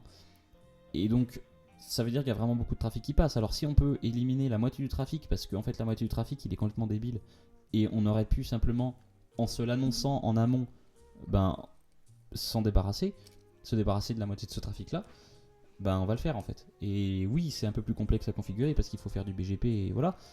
Mais une fois que c'est en place, la fabrique est vraiment saine. Le trafic qui passe dessus, il est légitime. Il a vraiment des raisons d'être. Type 7, oui, c'est possible. Alors, je vais regarder vite fait mes notes, mais on va rentrer un peu dans le détail des routes type. Donc, MPBGP, EVPN, VXLAN permet d'annoncer des VTEP, permet d'annoncer des MAC en BGP.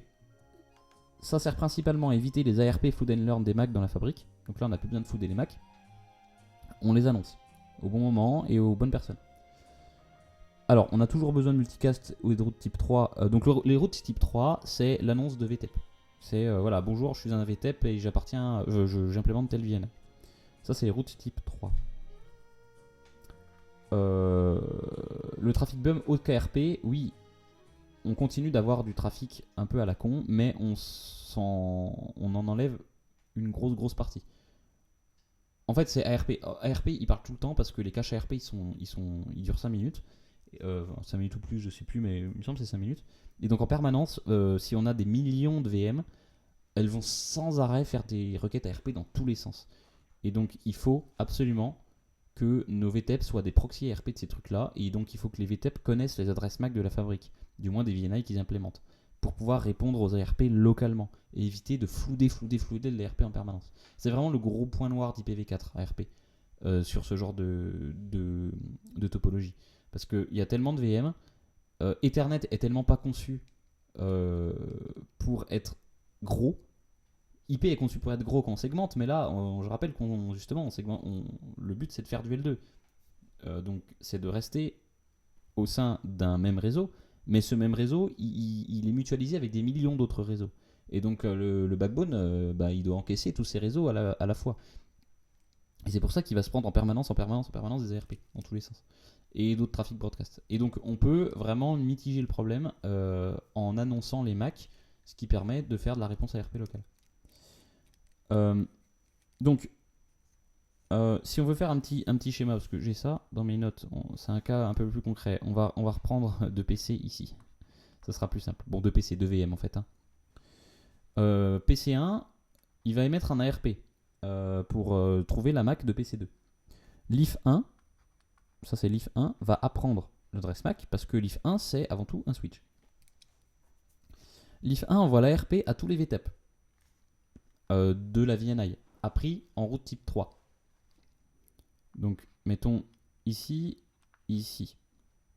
On va flouder, entre guillemets, à tous les VTEP l'adresse MAC. On va la publier.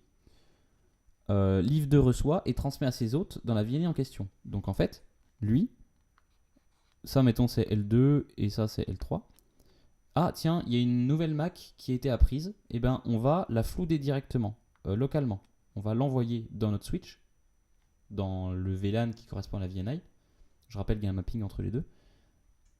On va annoncer finalement, au sens L2, on va envoyer un broadcast pour diffuser cet ARP dans le réseau local.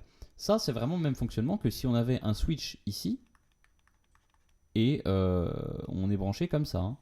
C'est vraiment le même fonctionnement, c'est-à-dire, c'est du broadcast niveau 2, on broadcast. Voilà. Sauf que, ici, ça serait une annonce BGP. Ce ne sera pas un broadcast qui se balade. Et c'est vachement mieux. Et PC2 répond, du coup, le livre 2, lui, du coup, le PC2, il connaît du coup la MAC de PC1, et puis il va répondre. Il va se passer la même chose, et les MAC seront prises des deux côtés, et tout le monde sera content.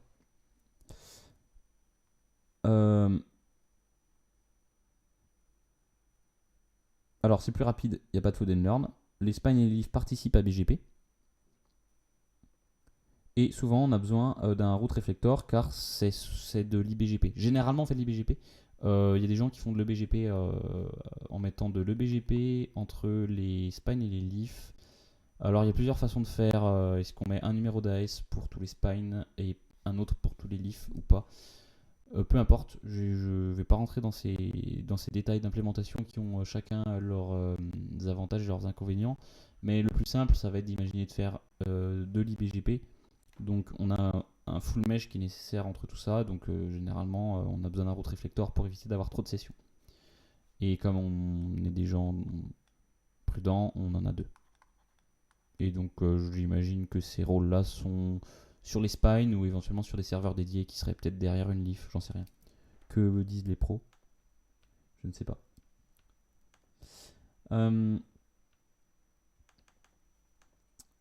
Je rappelle par contre, quand on connaît le VTEP destination, c'est l'unicast. Hein.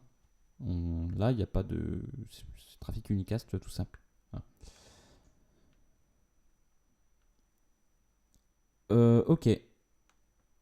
Alors, les différents routes types. Je les ai mis où? Voilà. Hors programme. Ah oui. Alors, route type 2, signaler une MAC. Donc les routes type 2 servent à annoncer une MAC en BGP. C'est donc utile pour étendre un L2. Ce qu'on appelle, en fait, ce que je raconte depuis tout à l'heure s'appelle une L2 VNI. Il y a des L2 VNI et il y a des L3 VNI. On y reviendra juste après. Les routes type 3 s'utilisent avec VXLAN pour fournir au VTEP la liste des VTEP distants pour une VNI. Dans le cadre de l'Ingress Replication. Oui, parce qu'en fait, on n'a pas besoin de ça quand on a des routes type 2 finalement. On n'a pas besoin d'apprendre les routes type 3 quand on a des routes type 2 parce qu'avec des routes type 3, on connaît de base la liste. Oui, mais on connaît la liste, enfin, on connaît les VTEP de chaque MAC et la VNI associée. Oui, mais il y a quand même du trafic BUM qui doit passer. Donc pour moi, on a quand même besoin des routes type 3 quand on fait des routes type 2. Qu'en pensent les pros? Les pros me répondent pas. Dommage. Une route type 3, c'est composé d'un label. Je sais pas à quoi ça correspond en fait ça. D'un route distinguisher, donc d'un RD, pour ceux qui ont déjà fait du BGP et du MPLS, qui distingue la VNI. Au cas où on aura plusieurs routes vers la même VNI. Oui, alors. Qu'est-ce que ça veut dire ça? Parce que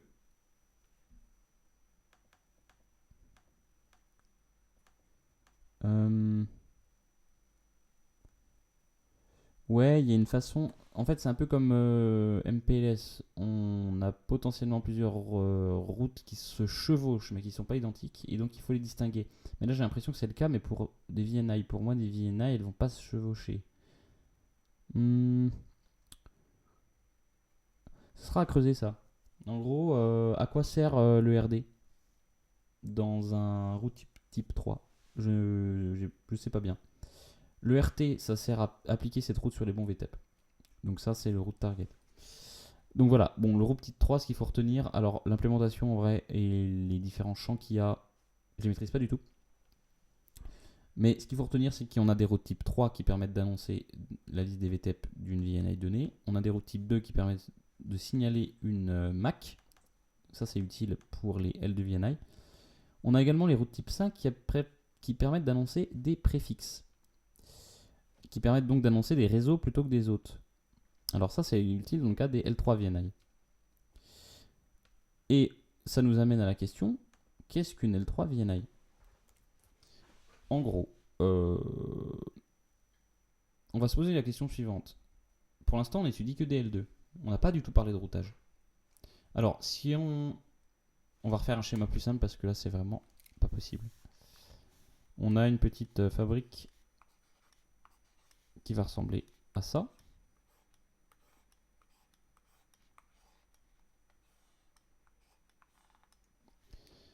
Et on va avoir un serveur ici et un serveur ici. J'ai mis deux couleurs différentes parce qu'ils vont être dans deux réseaux différents. Donc on va être dans deux VNI différentes. Comment on route entre les VNI? pourrait imaginer une solution côté client, avoir un routeur que je vais représenter en orange, ici par exemple. Et ce routeur-là, il appartient au client et il a une patte dans chaque VNI. Et donc, le routeur là, le serveur ici, sa passerelle, c'est ça. Et ça, l'adresse MAC qui est là, qui doit joindre pour envoyer ses paquets, il sait la joindre parce qu'il va simplement faire un ARP à la base. Lui, il va lui répondre parce qu'il l'aura apprise en BGP. Il va pouvoir envoyer sa trame Ethernet à destination de ça, parce qu'il connaîtra l'IP. Enfin, il connaît du coup la MAC, il l'a prise. VXLAN saura parfaitement encapsuler ça, mettre ça dans un paquet IP qui va potentiellement passer par là et là. Le routeur va recevoir la trame, va la router dans le bon réseau et le serveur ici va la recevoir. On peut même imaginer que ce routeur là, il est là, hein, à partir du moment où la VNI en question est bien présente sur ce VTEP ici. Et là, le schéma logique, on a un réseau là, on a un routeur là, on a un réseau là, et on a notre serveur ici, et on a notre serveur ici. Ça, c'est le réseau d'underlay, et ça, c'est le réseau d'overlay. Non, l'inverse, pardon. Ça, c'est le réseau d'overlay, et ça, c'est le réseau d'underlay. Ok.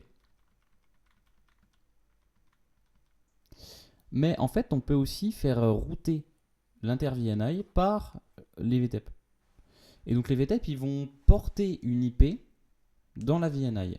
En fait, c'est une sorte d'SVI qui va être présente dans la VNI. Donc le VTEP, on a dit quoi? On a dit que c'était quoi? On a dit que c'était un client-serveur VXLAN. On peut voir ça comme un client-serveur, hein, parce qu'il parle en UDP. Il est routeur dans le backbone, dans la fabrique, dans l'underlay. Donc il annonce ce qu'il faut pour qu'il soit joignable au niveau underlay. Donc attention, là on parle pas de BGP, hein. Là on parle de l'IGP. Donc ça peut être BGP et l'IGP éventuellement, il y en a qui font ça. Mais ça peut être de l'ASIS ou de l'OSPF. Donc il est routeur à ce niveau-là, il annonce sa joignabilité. Et donc sa loopback. Et il est switch aussi. Mais il peut également être routeur. Mais routeur pour le compte des clients finalement. Alors c'est pas exactement ça parce que si c'est ça en fait. Est-ce qu'on peut vraiment considérer qu'il est routeur pour le compte des clients? Je pense que oui.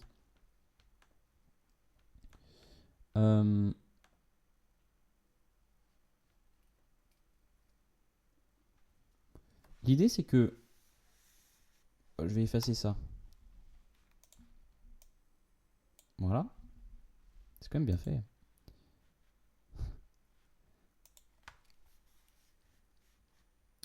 Mettons le routeur.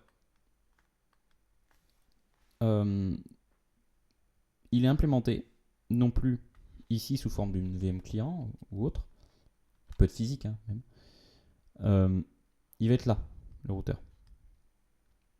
Il va être en fait, la première façon de faire, c'est au plus près de la source. Et en fait, il va faire ça le routeur. Il va s'annoncer comme étant la gateway, enfin il va être gateway. Donc son adresse MAC sera connue du réseau local par les mécanismes parfaitement classiques d'un switch. Hein. Et en fait, il va être capable de router d'une VNI à une autre. Et ce qu'il va faire, c'est que ce VTEP, il implémente les deux VNI, la VNI bleue et la VNI rouge. Et donc, il va être gateway de la VNI rouge et il va router vers la VNI bleue. Donc, changer de VNI et regarder ensuite dans la VNI bleue derrière quel VTEP est l'adresse MAC source qui correspond à l'adresse IP destination. Et il va envoyer son paquet VXLAN à destination. Donc, il va se comporter exactement comme un routeur, parce que c'est un routeur, c'est-à-dire qu'il va déterminer l'adresse MAC du next hop. Et le next hop, généralement, quand on fait du routage inter-VNI, c'est la destination finale du paquet. Donc, il va regarder le paquet IP, il va regarder l'adresse IP destination de ce paquet IP. Et il va... Alors, comment il fait s'il y a de l'overlap? Je sais pas. En fait, ma question, c'est comment est-ce qu'il détermine la VNI destination? Je sais pas. Je sais pas. Est-ce qu'il y a des gens qui savent?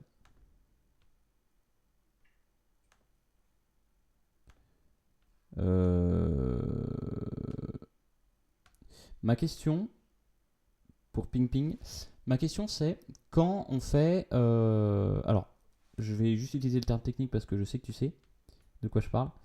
On fait de l'IRB. Donc on fait du routing and bridging intégré dans les VTEP. Pour l'instant en mode asymétrique. Dans mon schéma, le routeur est dans le VTEP. Donc la gateway de ce serveur rouge, qui est dans la VNI rouge, est dans le VTEP. Il va regarder l'adresse IP destination pour en déduire la MAC du next hop. Alors généralement c'est la MAC en fait du serveur bleu, pour pouvoir ensuite regarder derrière quel VTEP est cette MAC là et pouvoir l'envoyer dans le bon tuyau VXLAN. Mais comment il sait faire le lien entre le réseau destination, même l'adresse IP destination, et la bonne VNI? Comment il sait que 192.168.2.1, si c'est l'IP de ce serveur-là, j'arrive pas à écrire, qu'est-ce qui se passe? Voilà. Comment il sait que c'est dans la VNI bleue?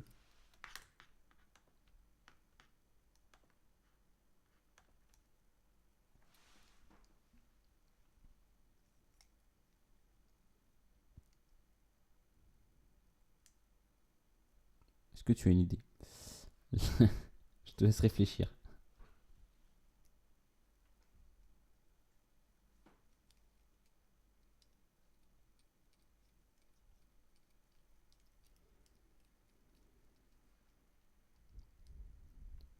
Parce que quelles informations il possède?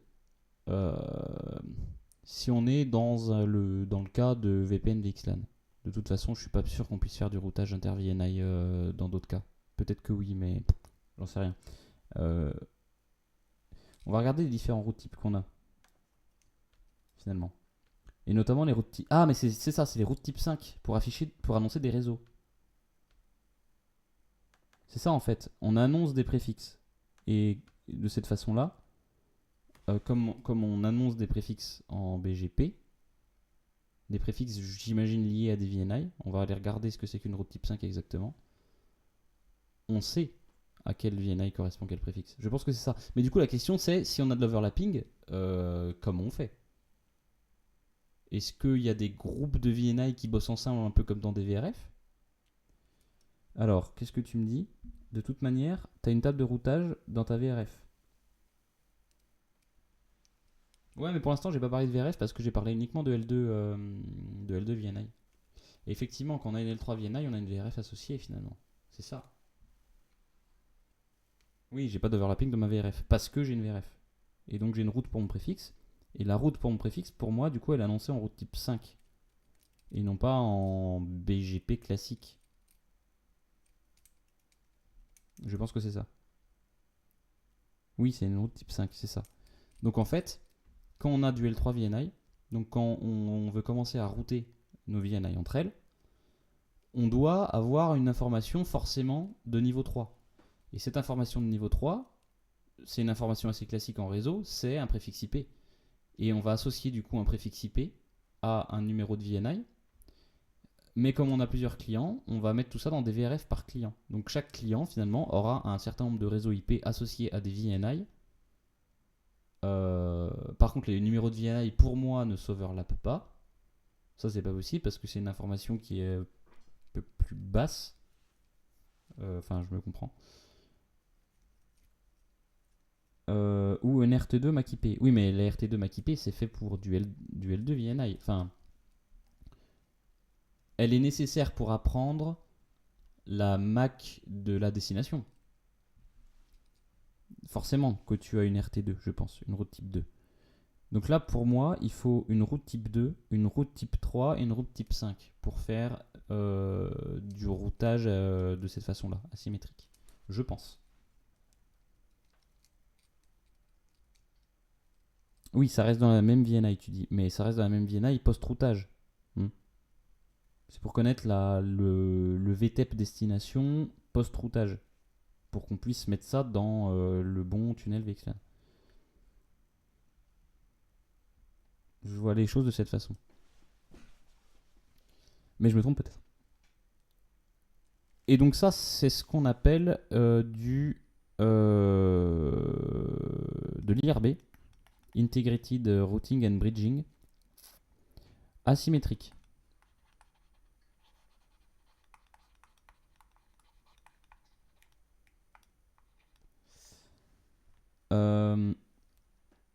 Si elle est asymétrique, c'est qu'il y a du symétrique. Alors le symétrique, c'est assez rigolo, en fait. C'est qu'on va dire que...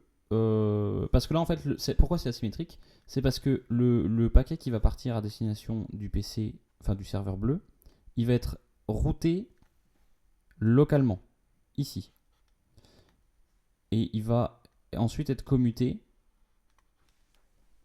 grâce à VXLAN vers ce VTEP là qui va commuter ça vers celui-ci.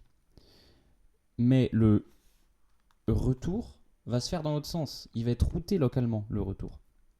Donc on comprend bien qu'on a de l'Anycast ici. Chaque VTEP va porter la gateway, la même gateway de toutes les VNI qu'il implémente. Mais on est en asymétrique dans ce cas-là. Donc ça veut dire que ici, ce routeur-là, c'est lui qui va faire le travail de changer de VNI. Et ici, on va simplement commuter. Donc on route à la source et on commute à la destination. Donc ça, c'est avec de l'asymétrique. Avec du symétrique, on va le faire à côté. Je vais prendre une autre couleur là. On va remettre un serveur rouge et un serveur bleu.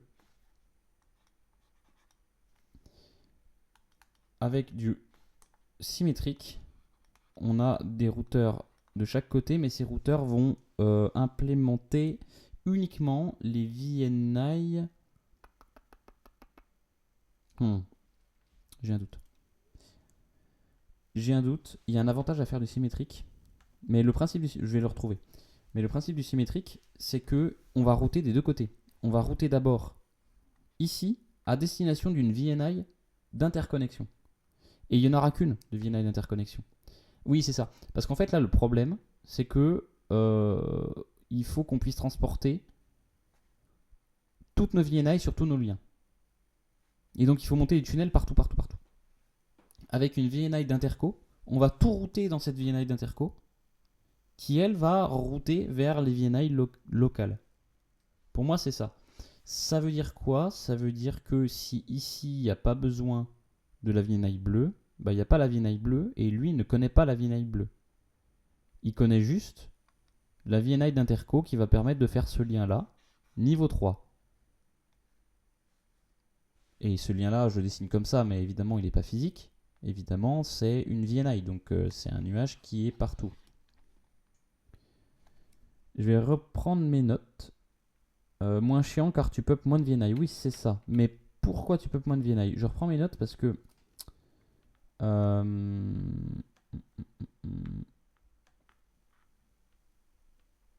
symétrique, voilà. Alors, je refais la description d'asymétrique avant. C'est le ingress VTEP qui route et switch. Et l'ingress VTEP ne fait que switcher. C'est-à-dire le VTEP d'entrée route et commute et le VTEP de sortie commute. Ça, ok. Et donc, attention parce que c'est l'autre VTEP qui va router le paquet retour. On inverse les rôles. En gros, le routeur est au plus près de la source. D'accord. Ah, voilà. Alors, ça peut impliquer faire arriver des VNI sur des VTEP qui n'ont aucun équipement terminal dans cette VNI pour des besoins de routage.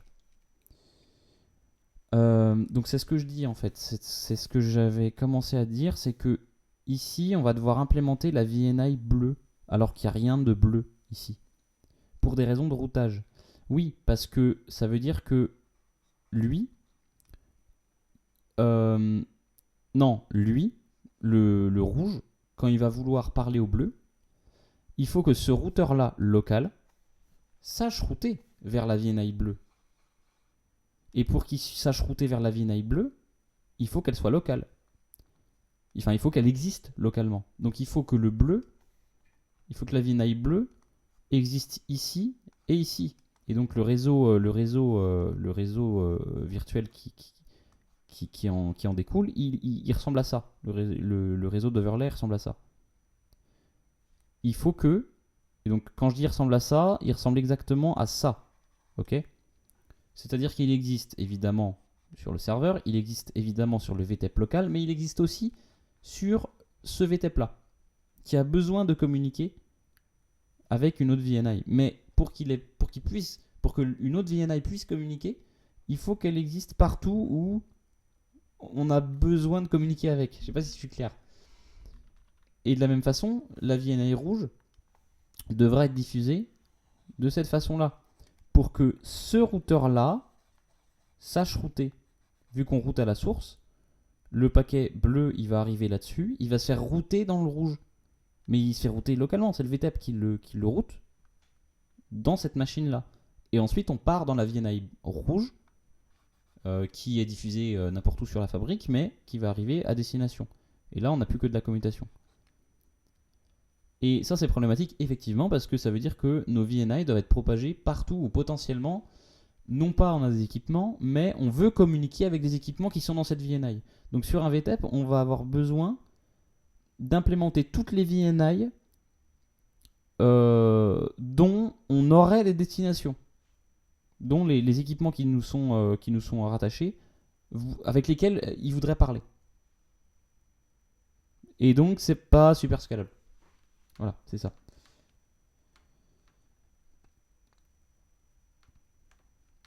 Que me dit Ping Ping, dont je conseille d'ailleurs les streams. Allez vous abonner. Je sais qu'il déteste que je fasse ça. Allez vous abonner à Ping Ping 0500.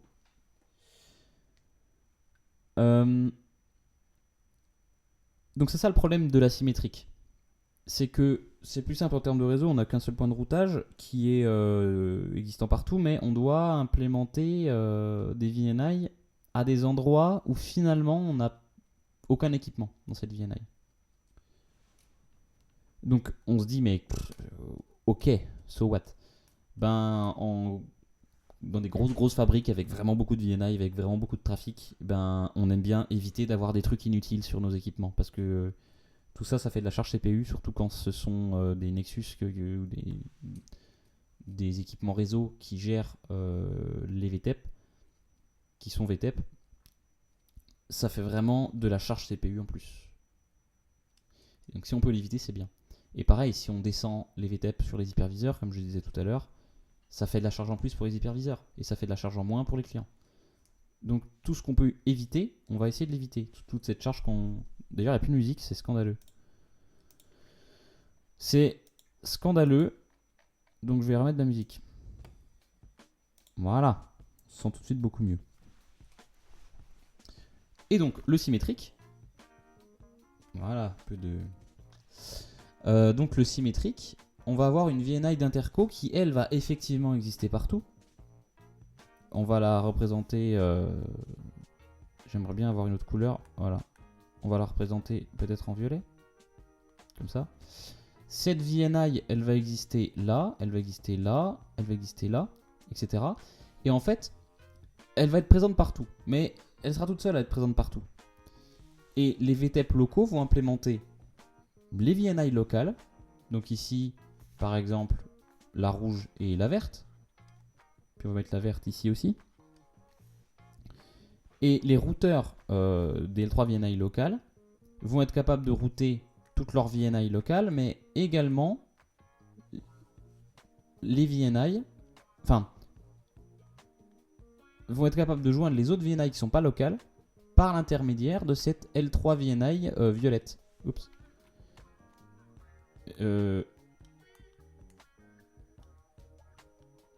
Cette L3 VNI, bon, je le refais tout à l'heure, c'était orange, elle va être présente partout. Ça veut dire que ici, ce routeur-là, si on veut, mettons, passer de rouge à bleu,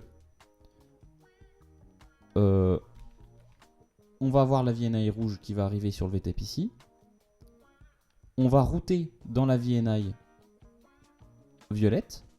La VNI violette va être capable de router à destination... non, ça va pas être là, ça va être là. À destination du bon VTEP.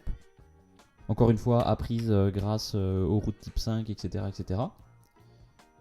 Elle sait le joindre parce qu'elle est dans... Enfin, là, c'est vraiment du...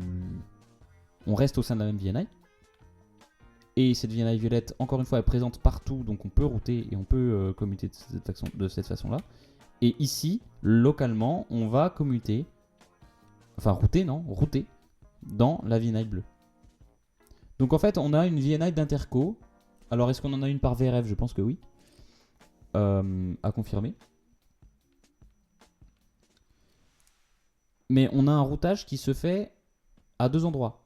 À la source et à la destination. Donc, à l'entrée du tunnel et à la sortie du tunnel. À l'entrée du tunnel, entre la VNI source et la VNI d'interco. Et à la sortie du tunnel, entre la VNI d'interco et la VNI destination. Et encore une fois... Ça, c'est pour éviter de devoir propager la VNI bleue sur les VTEP qui n'en ont rien à foutre. Et comme ça, on standardise. À chaque fois qu'on veut router, d'une VNI à l'autre, d'une VNI à l'autre, on va passer par cette VNI violette. Alors ici, c'est à condition qu'on change de VTEP. Est-ce que dans la vraie vie, on fait deux sauts? Non, pour moi, dans la vraie vie, on n'a pas besoin de faire deux sauts. C'est juste une question de route. Il y a une route entre guillemets par défaut, j'imagine. Enfin, pas par défaut, parce qu'il faut choisir le bon VTEP. Mais il y a une VNI par défaut, qui est la VNI d'interco. Et si la VNI on la connaît localement, on s'embête pas. On route localement.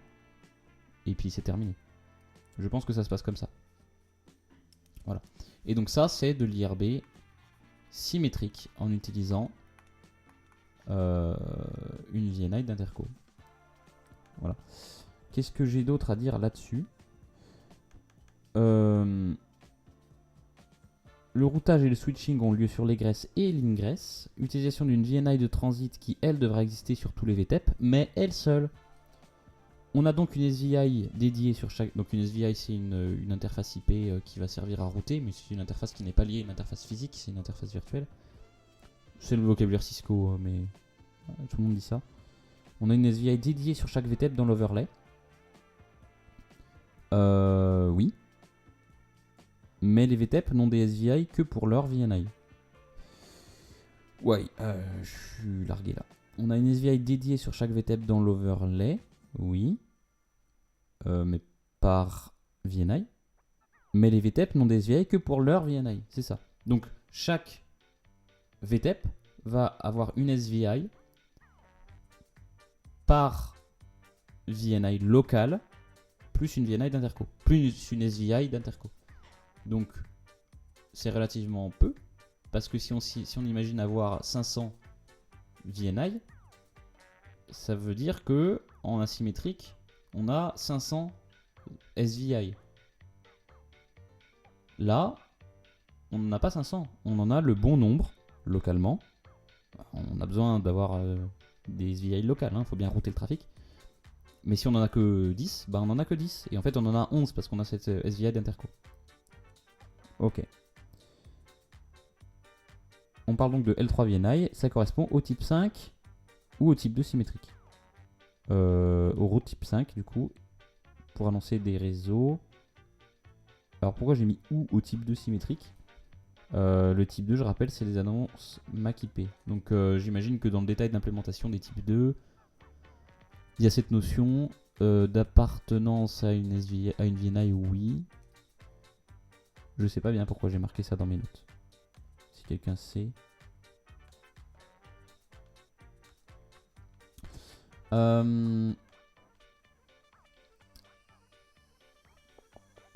Donc voilà, donc tout ça, ça s'appelle IRB. Ça sert à router des VNI et entre elles. De la même façon que quand on a juste des VLAN simples, on peut router entre les VLAN. Alors j'aime pas parler de routage inter-VLAN parce que un VLAN c'est un élément de niveau 2, il n'y a pas de routage. Mais on comprend. On comprend que c'est le réseau IP qui est au-dessus.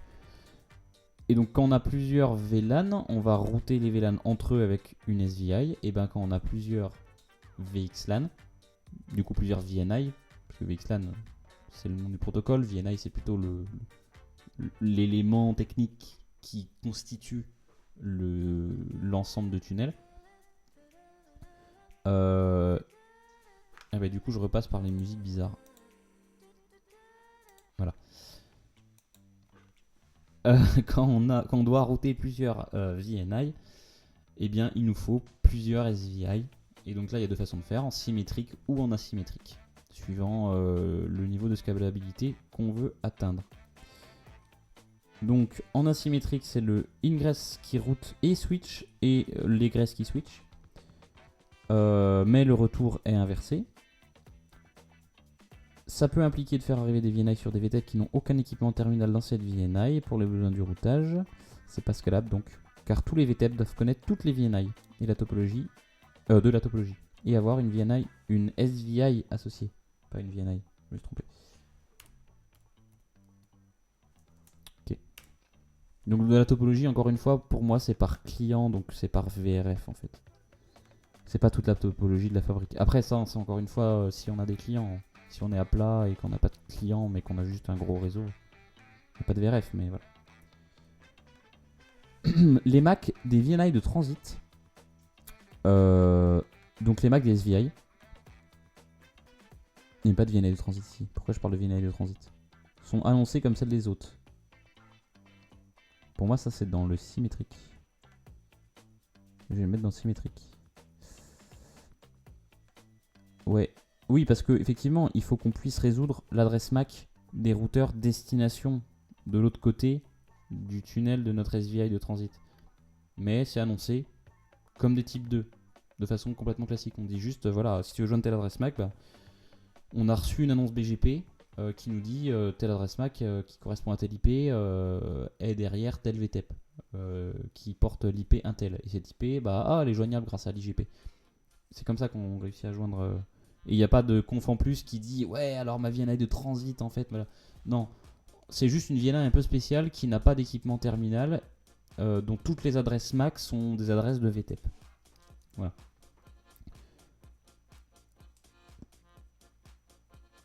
Et donc ouais, le type 2 il peut être symétrique ou asymétrique. Voilà.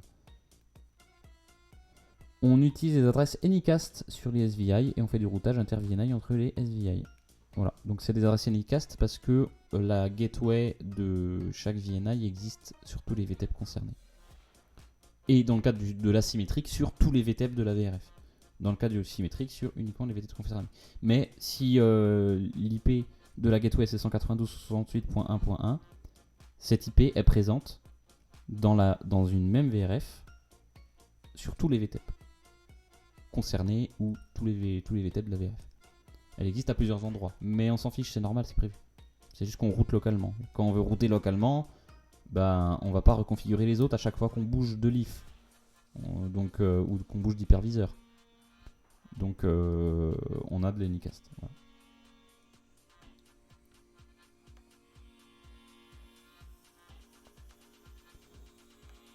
Je pense avoir fait le tour de mes connaissances en termes de VPN, VXLAN et de VXLAN en général. Je vais reprendre mes trucs là-haut. Oui, alors oui, 2-3 autres détails. Un broadcast qui arrive sur un VTEP subit la règle de flood one way. Ça veut dire qu'on ne le renvoie pas sur les autres VTEP pour éviter les boucles L2. Donc quand un VTEP reçoit un broadcast, il ne le floute pas dans ses tunnels VXLAN. Parce que sinon, effectivement, il y a des boucles L2 qui sont portées par l'underlayer L3, mais voilà. L'Underlay L3, lui, il sert juste à router des paquets. Il s'en fout de ce qu'il y a à l'intérieur. Et on peut très bien avoir une boucle L2 si on fait n'importe quoi sur sur un Underlay L3. C'est pour cette raison que les VTEP ne diffusent les broadcasts que localement, que à leurs équipements terminaux dans la VNI. Et donc dans le VLAN en fait, pas dans la VNI, dans le VLAN. Parce que la VNI c'est plutôt une notion VXLAN. Et donc justement on reçoit via notre VNI un broadcast, on ne le rediffuse pas dans notre VNI, on le diffuse uniquement dans notre VLAN local.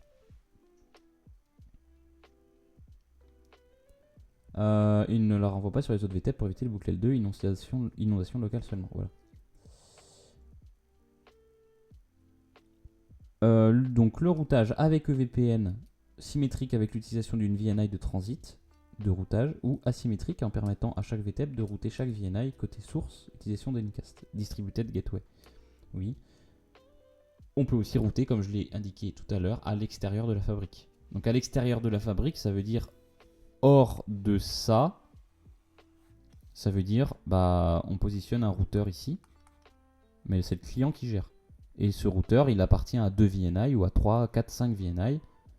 Ou du moins du point de vue du client, il a... Pardon. Oh, c'est bon. Presque bon. Du point de vue du client, il appartient à plusieurs VLAN. Ces VLAN correspondent à plusieurs VNI. Et la fabrique n'a aucune idée qu'il y a du routage qui est en train de se passer. Voilà.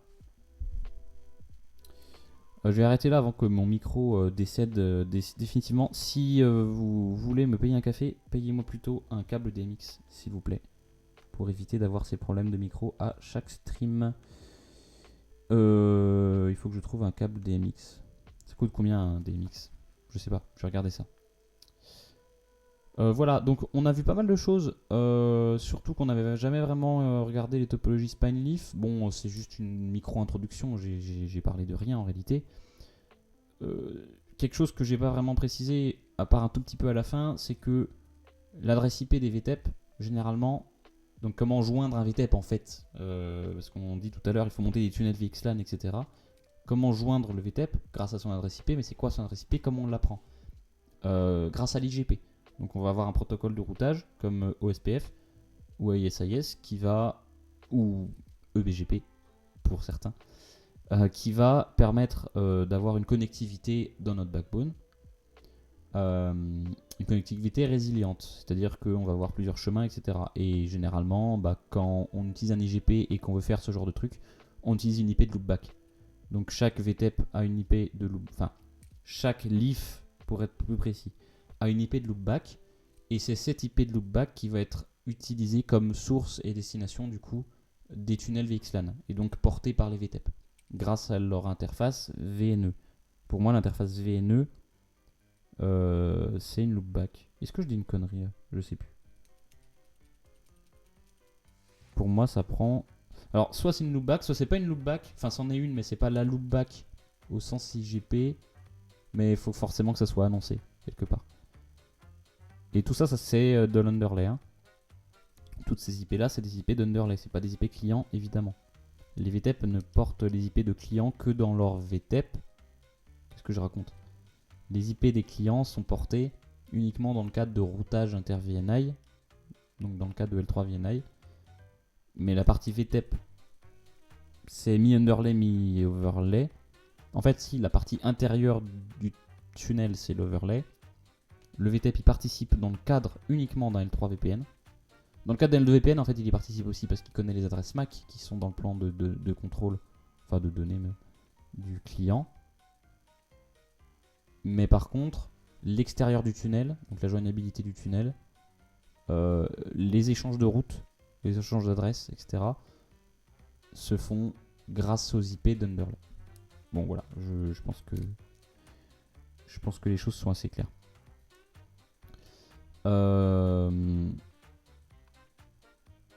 Eh bien, à la semaine prochaine, c'est parfait, ça fait 2 heures. Mon micro est en train de décéder. Je sais pas du tout ce qu'on voit la semaine prochaine. Et en fait, il n'y aura pas de semaine prochaine parce que je suis en déplacement. Je ne sais pas quand aura lieu le prochain stream. Pour moi, je reviens le 15. Donc, il n'y aura pas de stream pendant 2 semaines. J'espère que vous avez bien profité. Le 15 au soir, peut-être en fait. Si je ne suis pas explosé après mes 11 heures de vol. Et 4 heures de bagnole. Peu de chance qu'il y ait un stream le 15. Hein. On verra. 15 décembre. Et ben c'est parfait. À la prochaine. Bonne semaine.